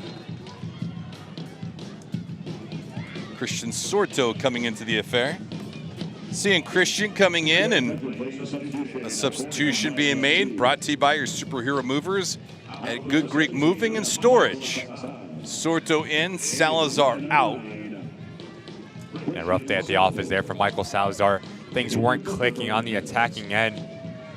Unable to connect his passes. You can see the frustration, but now, Sorto, what does this look like in terms of getting up to tempo, connect your first pass, and once you start to get the rhythm, that's when you can express yourself. But I think he's going to play a massive key in terms of getting the supply system to Ryan Telfer and Kyle Murphy on that front line for Miami.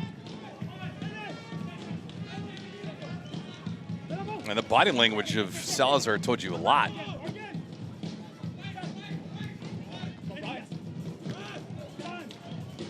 Sorto on that touch. Sorto's going to play in those half pockets off the shoulder of Peterson, where I think Miami FC can exploit those little half spaces between lines. They're going to have a joy of success. And already you see Sorto making his impact felt just with this pure run. That pulls out a center back, and that opens up a secondary space. Now you have another dangerous corner kick for Miami FC. It's a corner kick brought to you by your Volkswagen dealers of South Florida.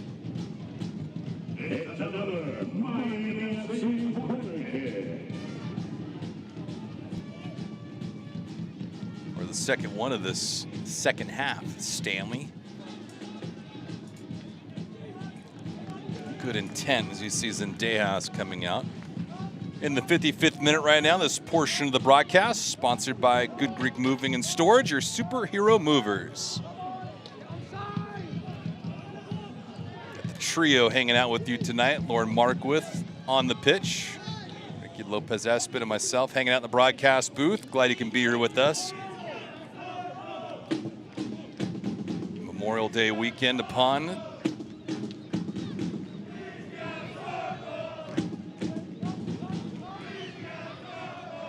Next matchup will be on the road for Miami FC. Zendejas coming out, and in-betweener can't touch it with his hands, obviously, outside the box, and Alaski with a dangerous approach there. But I'll tell you what, Zendejas was caught flat-footed for a moment, Ricky, and I don't know if that was anything but awkward. And it's very casual from the goalkeeper. Sitting on top of his 18-yard box doesn't make himself big, just like a play in the park. And then it's all about Milan Alaski. How opportunistic can he be? You can see he's trying to get his hips around. No one really takes the first to react. Very nervy moments for Zendejas. Chapman Page needs to be very careful. Already on a yellow card, you don't want to get one for just barking at the referee. But again, the ability to stretch the game, the vision from Kyle Scott, the run from Ocean Dina, asking a lot of questions of Miami FC. And now they have to deal with the very dangerous set piece. That was just anything but confident from Zendejas. Moment an excuse me play by him. He was fortunate enough didn't concede that goal. And as a goalkeeper, you have to be tuned in every single second of a match. You come off your line, you have to be extremely sure that you're going to make a play on the ball. Lucky enough for him, the ball doesn't end up in the back of the net. Miami does extremely well to recover and not let Milan get his hips around the ball. Let's see who pulls the trigger on this thing. Brian Alaski runs that thing into the wall.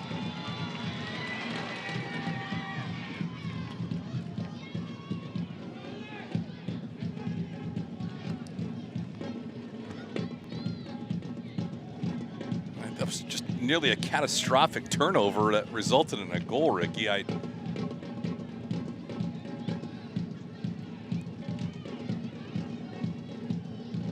know as a keeper, sometimes it's a challenge to get into a rhythm if you don't have or see a lot of action. This kind of goes back to your point early on that Zendejas needs to be open and alive from the get-go and be alert at all times. Then you have to think game sharpness has to play into it. Yeah. McGuire's been getting the nod as of late. So again, how do you get up the tempo in terms of your decision-making for Zendejas? And he gets away with one. But talking to Morten Carlson earlier in this week, what he said. The ability to play in behind and use our speed on that front line for for Orange County can cause a lot of problems for our opposition. And we've seen it in the second half. Oceandina has been very active in terms of stretching this game and being expansive. Christian Soto here. Murphy's up front. Nice move by Sorto with a head fake. Christian, a long chip for Aiden Stanley will have to hustle. Stanley looking for Telfer, just a little bit too far out in front of him. And you just see there's no trailing run on top of that 18-yard box. Dennis Dewuna, Boluak, and Yodi about 20 yards behind the play. If someone has the intent to get themselves in a dangerous area, have the ability to try one on goal. We haven't seen much of Miami FC changing the point of attack, and that was something that Anthony Pulis harped to us, which will be a key to break down this Orange County back line.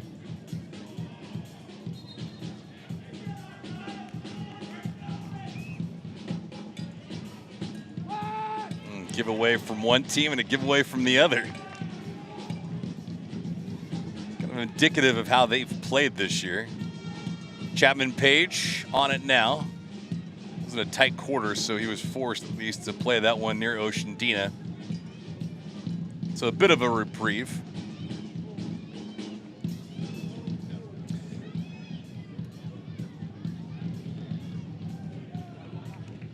Both these sides looking for the third victory of the year. Miami 2-4-5, Orange County 2-7-3. Morten Carlson, the interim head coach of Orange County SC, taking over for Richard Chaplow, the 44-year-old from Copenhagen, Denmark. He was a part of the technical staff for the Danish team in 2022, the FIFA World Cup.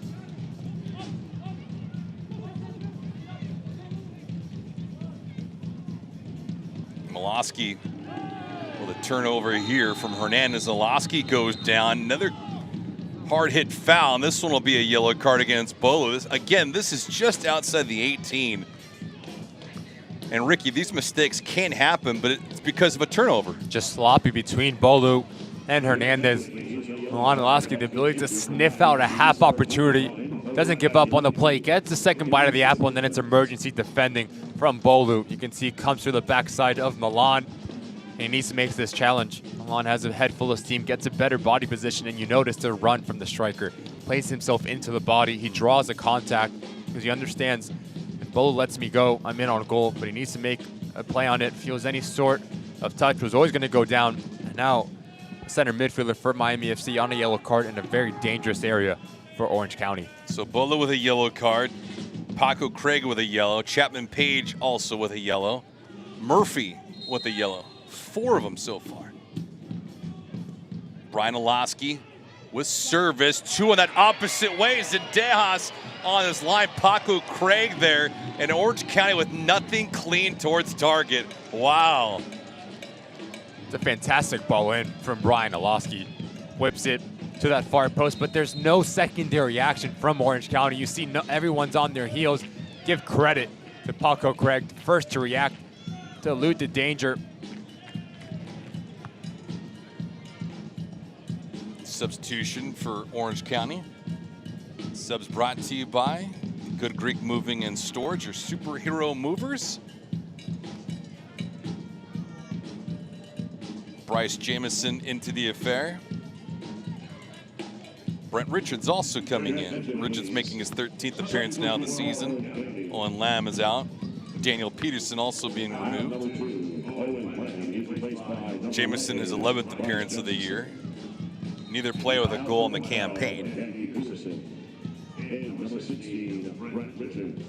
Again, Orange County coming into this contest having scored only 10 goals in 13 matches. Miami FC, they've scored 13.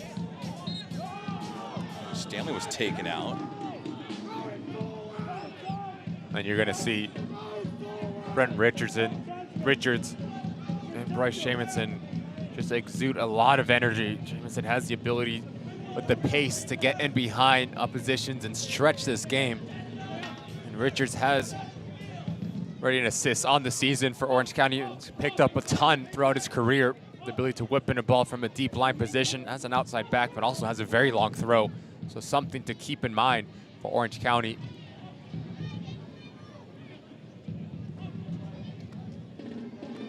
One substitution made so far by Miami FC is Michael Salazar out, Christian Sorto in.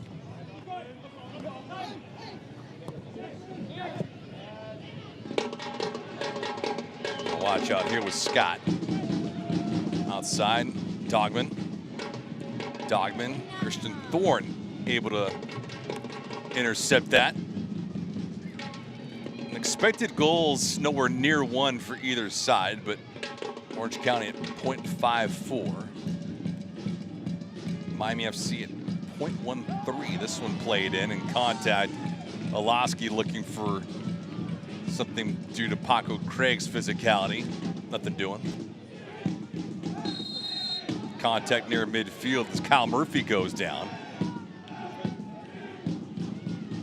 It seems like Orange County has shifted into a 3-back. You have Richards, you have Dogman as the outside backs joining the attack, and then it's Knockham and Power sitting in because Sipley's going to sit right in front of them, and that's going to give the freedom to Brian and Kyle Scott to play in front of him.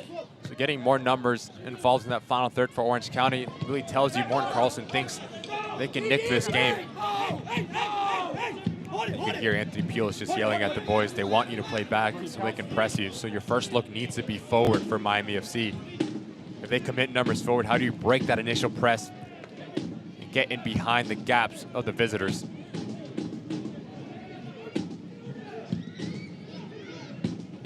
Something they do want to prey on is the ability to counter against Orange County. This one a long throw-in from Hernandez.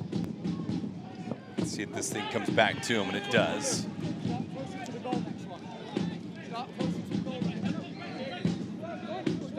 Ashish Cheetah. It's going to be Ashish Chada out for Orange County. Ashton Miles also out. Kevin Partita suspended, so those 3 not available. Bolu, job of handling possession there. Trying to feed it to Christian Sorto, can't make it over to him. Duuna. Now Miami gonna have to recycle this thing back, but it's another giveaway.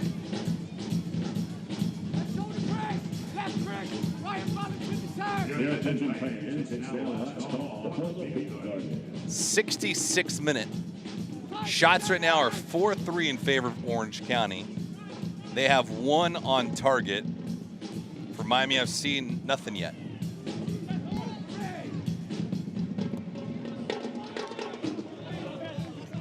Well, the good news for Miami FC, they've held another opponent scoreless in the opening half. They've done that in 7 of the 12 matches.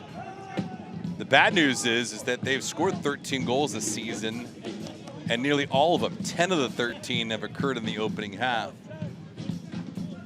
So if you're looking for some late game heroics, it's quite the challenge for Miami FC to muster up. But again, Anthony Pulis calling a lot of his players on the bench impact players. Oceandina, though, the intercept, and here he comes with a full head of steam. Over the left-hand side, Paco Craig at the last second disrupts Milan Olaski. That's terrific defending from Paco Craig. The patience to let Oceandina play the ball. Yes, it's under hit, but to go down and leave his feet at the right time to negate Milan Olaski opportunity on goal. Talk about experience and reading the game before it happens on display there from Paco Craig. Alert. Pathfinder's only $199 a month during Weston Nissan's Drive for Less sales event. Drive the Pathfinder, only $199 a month, 33 in stock. Shop WestonNissan.com. Drive for less at Weston Nissan. Possession right now in favor of Miami FC, 53% to 47. Oceandina right now on the deck. Match is scoreless into the 68th minute. There's Kyle Murphy getting a quick spray. Lauren Markwood, third member of our team. Down there on the pitch, next to Murphy and company. Kyle's played well so far this season. This is only his 7th match of the year. 3 goals in 481 minutes coming into tonight's affair. So all in all, he's relatively fresh compared to just about everybody else. While he's only playing in his 7th match of the season, Milan Olaski's gone wire to wire for Orange County. He made his 13th start in 13 matches for the road team.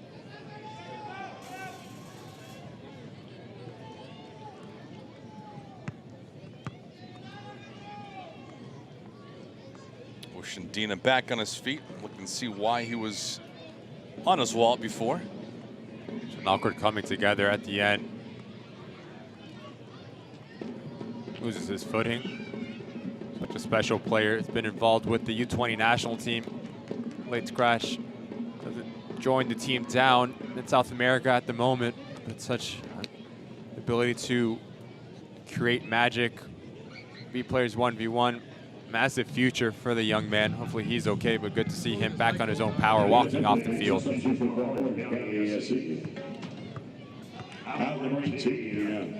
Villanueva coming in. Alex from Southern California, from Lancaster to be exact. He'll replace Oshandina. Substitution brought to you by Good Greek Moving and Storage, your superhero movers. So Oshandina's night is over with. Villanueva.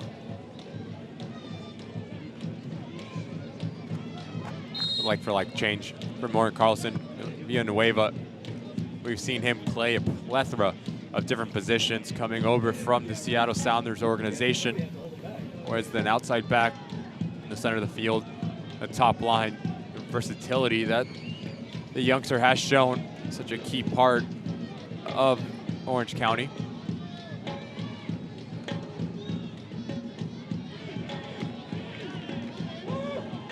Nice job by Dawuna. Bolu here. Murphy sandwiched between a couple defenders. Just not a lot of real estate in that attacking third for Miami to move around. Jamison able to get a head on it, and here is Jamison. Olaski got a runner out on the left-hand side. Callan Chapman-Page able to break it up for a second. That would have been a disaster as he hit a teammate. Stanley trying to scramble. Here's Telfer. No numbers, but he's got some speed. Telfer at the last second broken up by Powers. It's a confident play by Powers. Jamison one-on-one, the cross. Paco Craig squared up to that.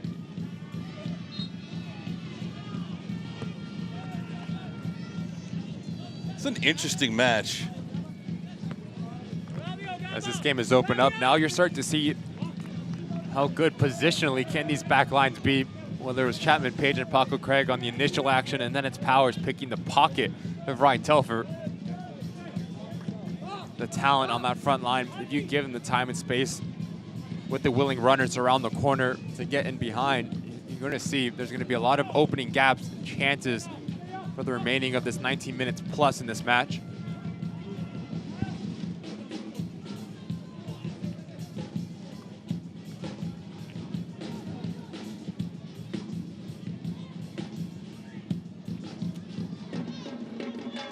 Villanueva on the intercept here. Dogman with the cross. That one went behind Milan Olaski, and this will result in a corner kick. 72nd minute.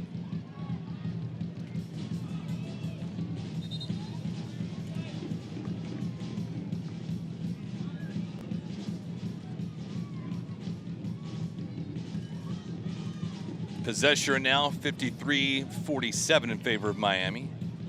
Shots though 4-3 in favor of Orange County. Brian Olaski. Let's see what he does on this corner kick. Craig and Chapman-Page were both there. Chapman-Page was the one that went down. Dogman with possession. Sipley was asking for it. This one chipped into the box and Dejas taken out. Might have been taken out by his own teammate, Aiden Stanley. This one played through. Some contact inside the 18. Chapman Page down on his knees.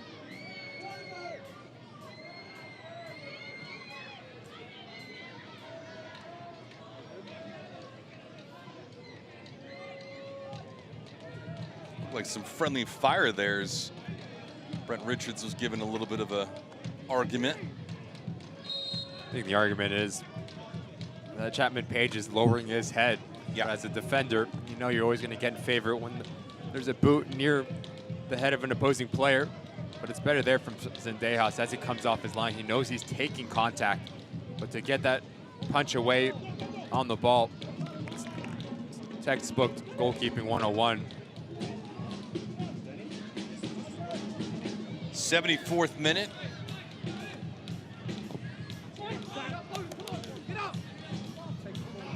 Oh, this is a bad ball here by Powers. It's going to result in a corner kick for Miami FC.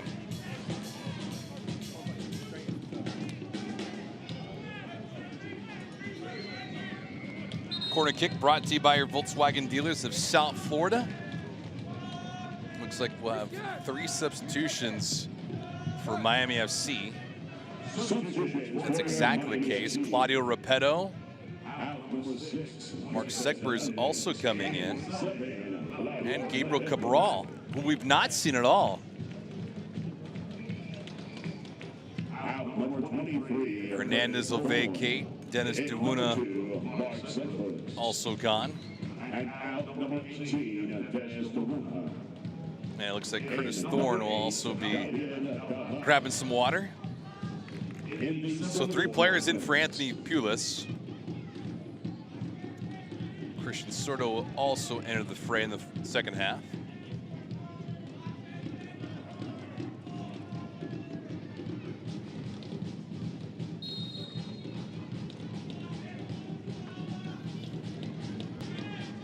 Sorto, line drive strike. Chapman Page came firing in, but unable to make some contact with it. Nice job by Stanley. Once with a good move, the second one he couldn't pull off. Kyle Scott with a chip. And there's Jamison. Transition attack for Orange County. We're going to watch out in this moment. One on the weak side. That shot completely shanked. And of all guys to do it was Milan Olaski. I don't know how often in his career Milan Olaski's ever done that, Ricky, but I would imagine it's less than 5. But first, talk about the run from Richards from a deep line position, and then the composure to see this trailing run at the back post, and there's information on this ball to hit it first time. But you see, as it's bouncing off the deck, it just throws Milan Olaski off. You expect him to hit the target there. Doesn't see the hop, is leaning back, gets his technique and his balance all off. That's why you see it go up and over the crossbar. But what a golden opportunity for Orange County that goes begging. It's probably the most dangerous moment of the match, and all of a sudden Olaski with a golden opportunity towards target, and he badly shanked it. Once again, it just comes from Aiden Stanley trying to nutmeg 2 players, leaving himself extremely vulnerable and his side going back the other way. Jamison, the ability to stretch the game, the willing runs on this near side, almost costly for Miami FC. Picking and choosing your times when to try to dribble out of pressure and also when to play and pass out of pressure is extremely key in terms of the success for your team. Can't watch the match? We'll turn on Sirius XM FC 157, North America's only 24/7 source for engaging soccer talk, including USL All Access Tuesday nights at 7 p.m. Eastern, plus your live matches from the USL, MLS, English Premier League, and much, much more, all on Sirius XM FC 157 and the SXM app. Now, tactically, this is going to change for Miami FC. Ryan Telfer is going to play as the left wing back. Aiden Stanley has the left side of the 3 center backs. Cabral and Alcagnoti. Then your front 3 are going to be Repetto, Murphy, and Sorto. So a very different look going forward for Miami FC. Repetto, fresh legs. Claudio with some service. Richards got in front of that. We saw it last week when Paco Craig got in front of a ball like that, ended up in his own goal. Repetto making his impact felt instantly, the ability to get in the half spaces and really put pressure on Orange County on that back line, but you have to give credit to Richards. Long busting run back into his own 18-yard box, puts it out for a corner kick. Great look from Repetto, just trying to cut this ball back into the path of Kyle Murphy. Miami FC still searching for their first shot on net. Corner kick. Not a great display as Cabral delivered it.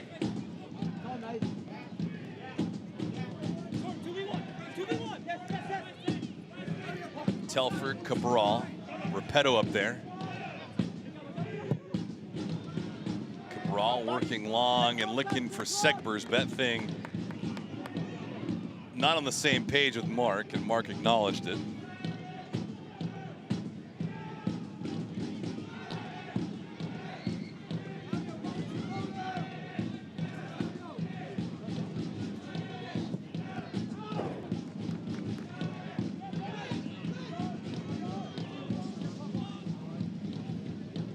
Not a lot of pace to this match.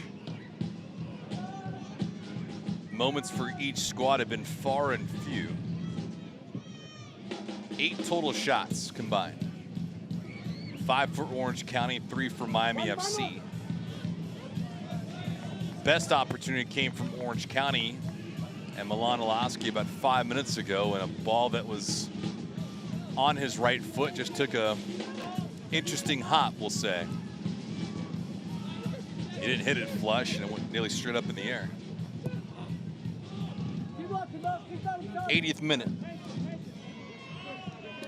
Next match for Miami is at Memphis on June the 3rd. And for Orange County, they'll take on RGV at home. So a 5-hour flight to South Florida, and try to capture at least 1 point. They want 3, but Miami FC's got different thoughts in mind. A bittersweet moment for them against Inter Miami US Open Cup. Had them losing in penalties. Now they've lost a couple matches though in league play, and they've fallen out of a playoff spot.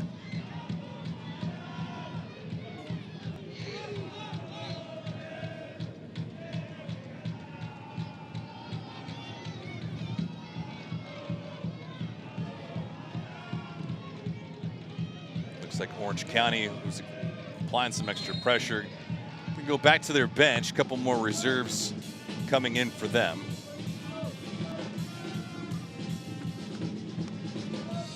Andrew Fox.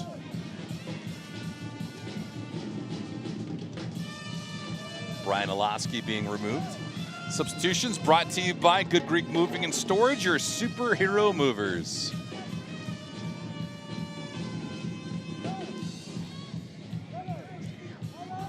Olaski had a decent night at the office. I mean, he can be the X factor for this Orange County side to give the support system to that front line. As Kyle Scott comes off, Among comes on. The ability to stretch the game. Now you have Jamison, Milan, and Thomas Among to get in behind. That's a lot of pace for Orange County. Trying to jolt back, get some energy.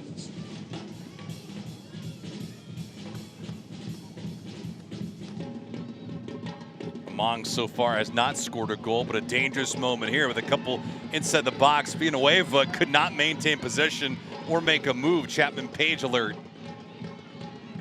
With shouts for a handball there from Orange County. It looks like this ball popped up. Might have hit Chapman Page on the hand.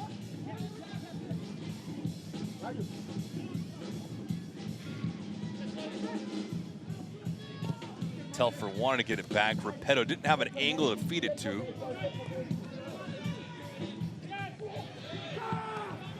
Nice play though Mang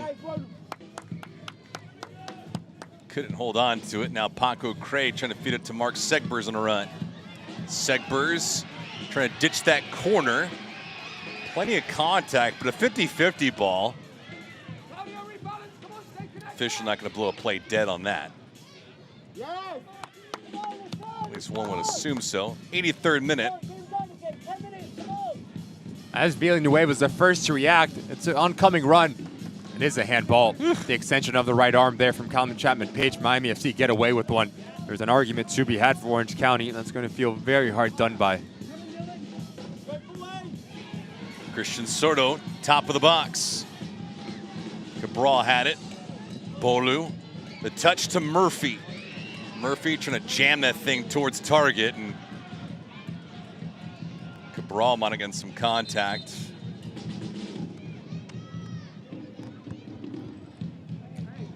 Stay with us at the end of this match. Ricky and myself will have the Tata 2 man of the match.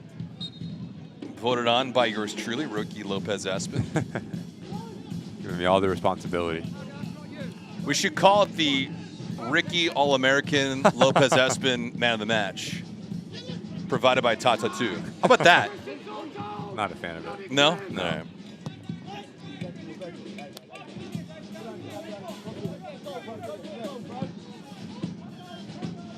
We'll still have the man of the match at the conclusion of this. Take a look at the full-time stats and some highlights.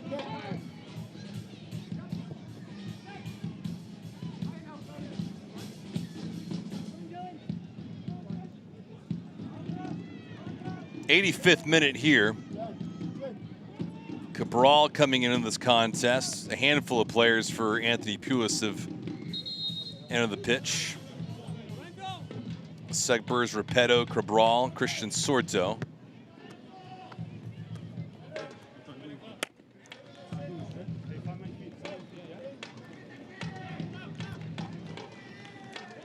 Cramping here. I don't know, Ricky, who are you leaning on towards the man of the match? Any insight? Any tease?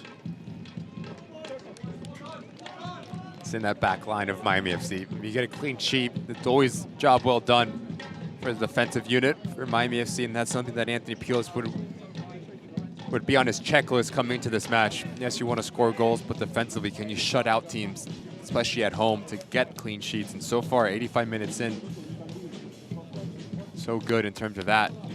That's right. By process of elimination, we have everyone in the middle of the pitch and up front out. So that leaves us with Stanley, Chapman-Page, Paco Craig, and of course, Zendejas. All right.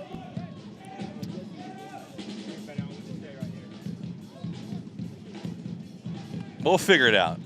Unless, of course, we get a game-winning goal. This game is just begging for someone to produce a bit of magic. Individual brilliance. That man's capable of it. Sorto, same as Clyde Repetto and Kyle Murphy. Very talented front three as they're approaching the 86th minute here for Miami FC. But who's going to take the intent? Who's going to have the bravery and the courageousness to take players on, to shoot from distance and ask questions of Shuttler, who's been extremely quiet on the day? To say he's had any kind of activity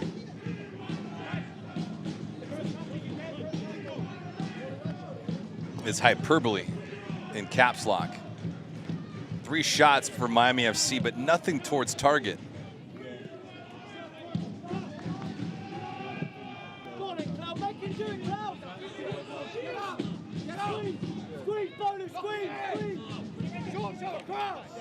So the 87th minute.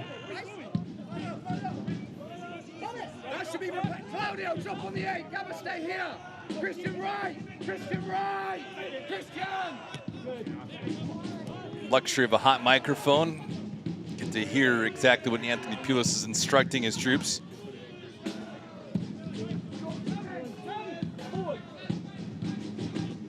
You just see the lack of movement on the front line for Miami FC. No one breaking, pulling players out of position. There's a run there from Sorto. It opens up. Again, just a bit sloppy in terms of execution for the home side.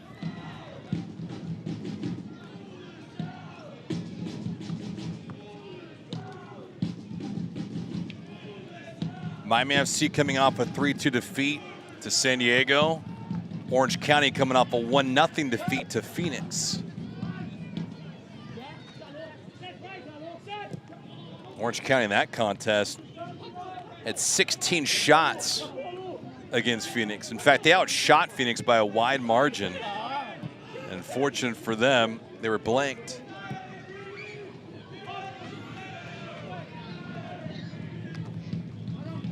Milan had a bid on it, but that was taken away. Repetto sandwiched, I think ping-ponging around.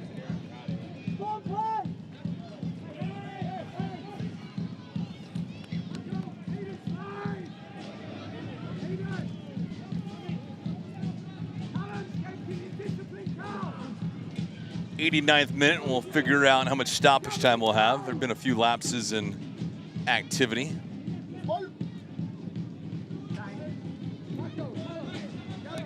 So give or take about 4 minutes, I would imagine. Expected goals in this contest for about 2.5. And you look at Orange County's defense this year, conceding 19 heading into tonight's affair. Telfer Murphy. Oh, you'd love to have that effort back.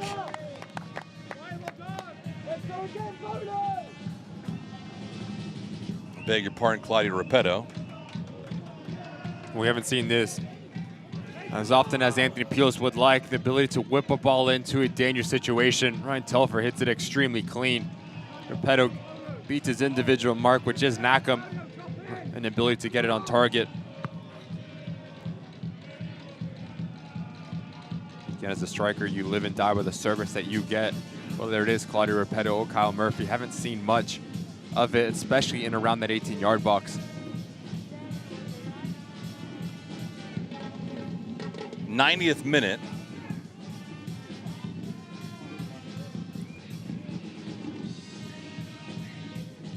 And now it is confirmed, 4 minutes of stoppage time.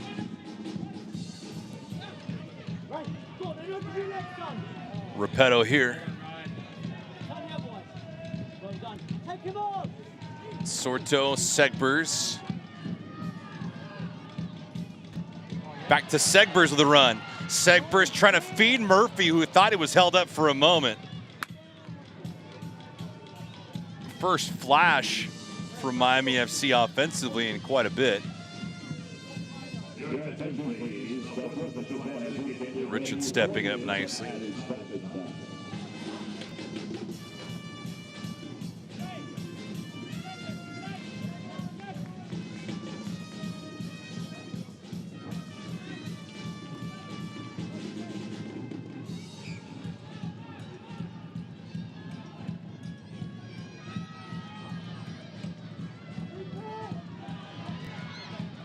Shetler with a rare touch. I haven't called his number in a long time. Well, Miami FC looking for their second clean sheet of the year. First and only one was against Oakland Roots on the road.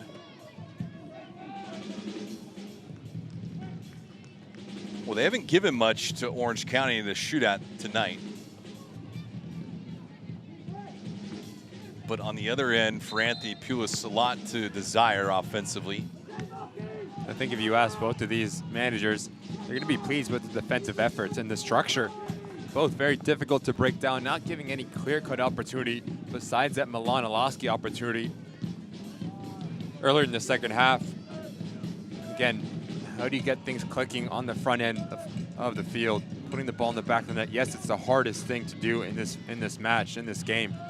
The talent, the ability to produce something out of nothing, and watch out here. Miloski, who wants to get an opportunity. Yeah, Jameson on one end, and pretty much sums it up for everybody.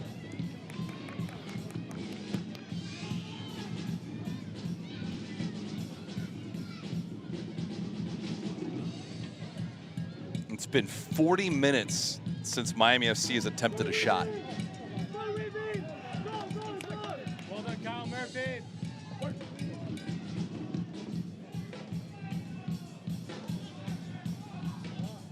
And if you look at the time right now, stoppage time, where we're at, Miami FC is in danger of not having a shot on target.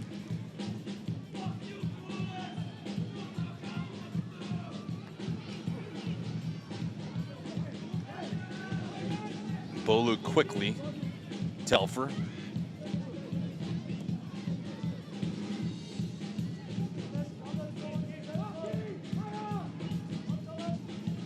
Well, both these squads will take it. For Miami FC, something's better than nothing. Christian Sorto, Cabral, Chapman Page. Chapman Page and Paco Craig picking up yellow cards early on the affair. They've been pretty clean ever since. Little giveaway here, watch out. Power stepping up into the play and a 3-on-2 developing. Among. We got a yellow card, looks like it's gonna be delivered to Cabral. That's exactly the case. Trying to recover for his mate, Cabral here. Off to the races, Powers. You can just see it is a professional foul through the backside. Negates the timing for Powers. Comes in late, picks up a yellow. But again, very sloppy turnover in the center of the park for Miami FC.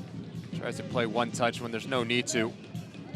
But now, at the brink of things, Orange County have a set piece with Seth Kasipli over it. Let's see if anything materializes for Orange County. This would be a heartbreak for Miami FC. This one delivered on the goal line. Zendejas with a good stop, stays there in bounds. And there's Murphy.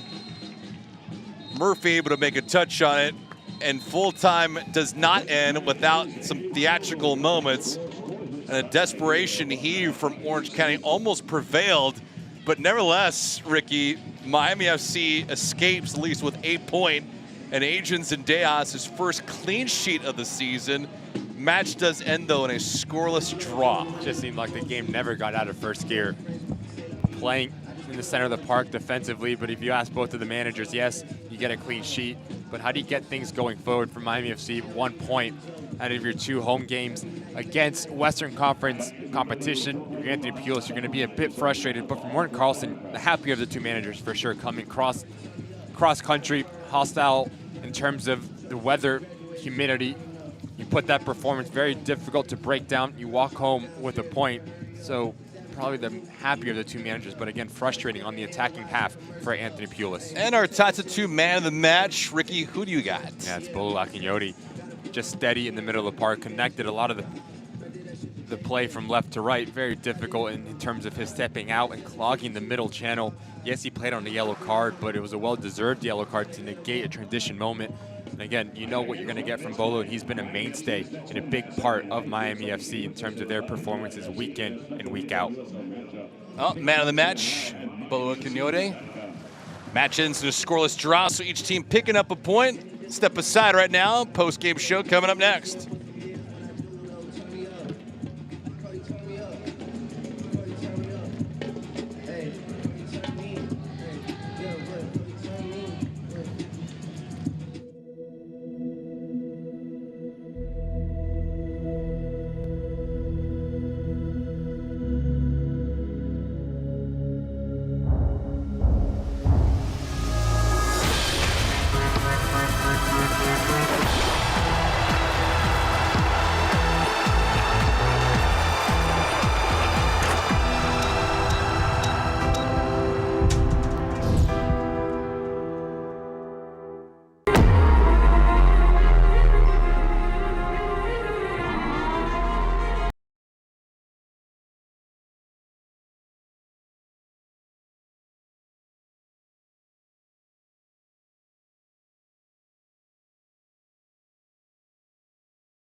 No one was born a hero.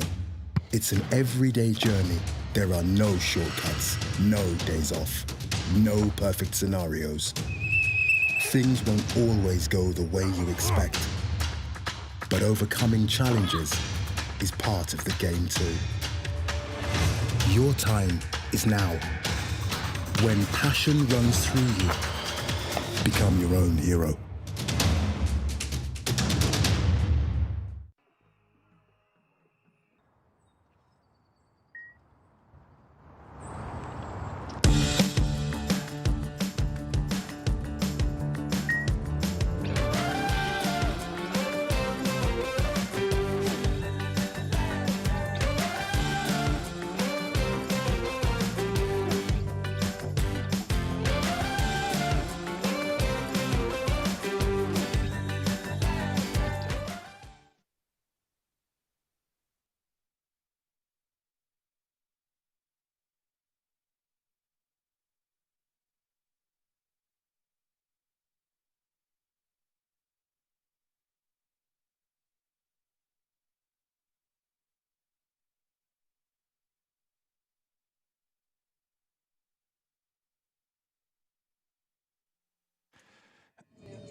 Closing up shop here at FIU Stadium with Ricky Lopez-Espin. I'm David Gascon. You see the score. It equals a shot total for Miami FC tonight, Ricky. Nothing doing on either side, but regardless, a point picked up for Miami. Clean sheet. That's a positive you can take out of it here for Anthony Pulis. This game didn't really get out of first gear. It was always asking questions, but this is probably the most dangerous situation for Orange County. It came through Brian Alowski, but give credit to Pucko Craig first to react, and what an opportunity that was for Orange County. And things got a bit more nervy for Orange County. Richards and Jamison, once they came on, they provided a spark for Morton Carlson's side. It's all about composure, bodies off Repetto, and then it's a trailing run. But as this ball is bouncing off the deck, if you're Milan Alowski, you have to focus. You have to put your head over this thing, your shoulders, head down, and just slot it into that back post where it came back from. He likes to go for power. His balance is all off. That's why you see it go up and over the bar. The best opportunity for Orange County to steal this game. And then, again, for Anthony Pulis, you don't see a lot of balls driven into the box, providing service for those strikers. Ryan Telfer, ball's bending away. It's always a difficult technique for Repetto. As he's running back to get it on target, it goes wide. And then at the brink of things against Zendejas, just kind of caught in no man's land. Do I come off my line? Do I not? Again, unable to find the finishing touch for Orange County. And that was much of the game, David, just not having the quality in that final third and asking questions of either goalkeeper. One combined shot on target. That's the name of the game. It was everything in the middle of the field, playing direct, but you have to give credit to both defensive units.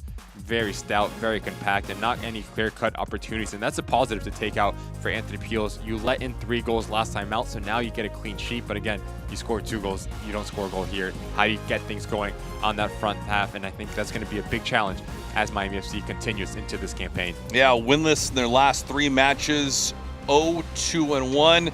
Next up, though, on the road at Memphis. With all that being said, we'll say goodnight to you from FIU Stadium.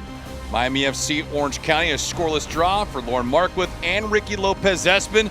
I'm David Gascon saying so long. We'll catch you again next week as Miami looks for win number 3. Have a good night, everyone. So long.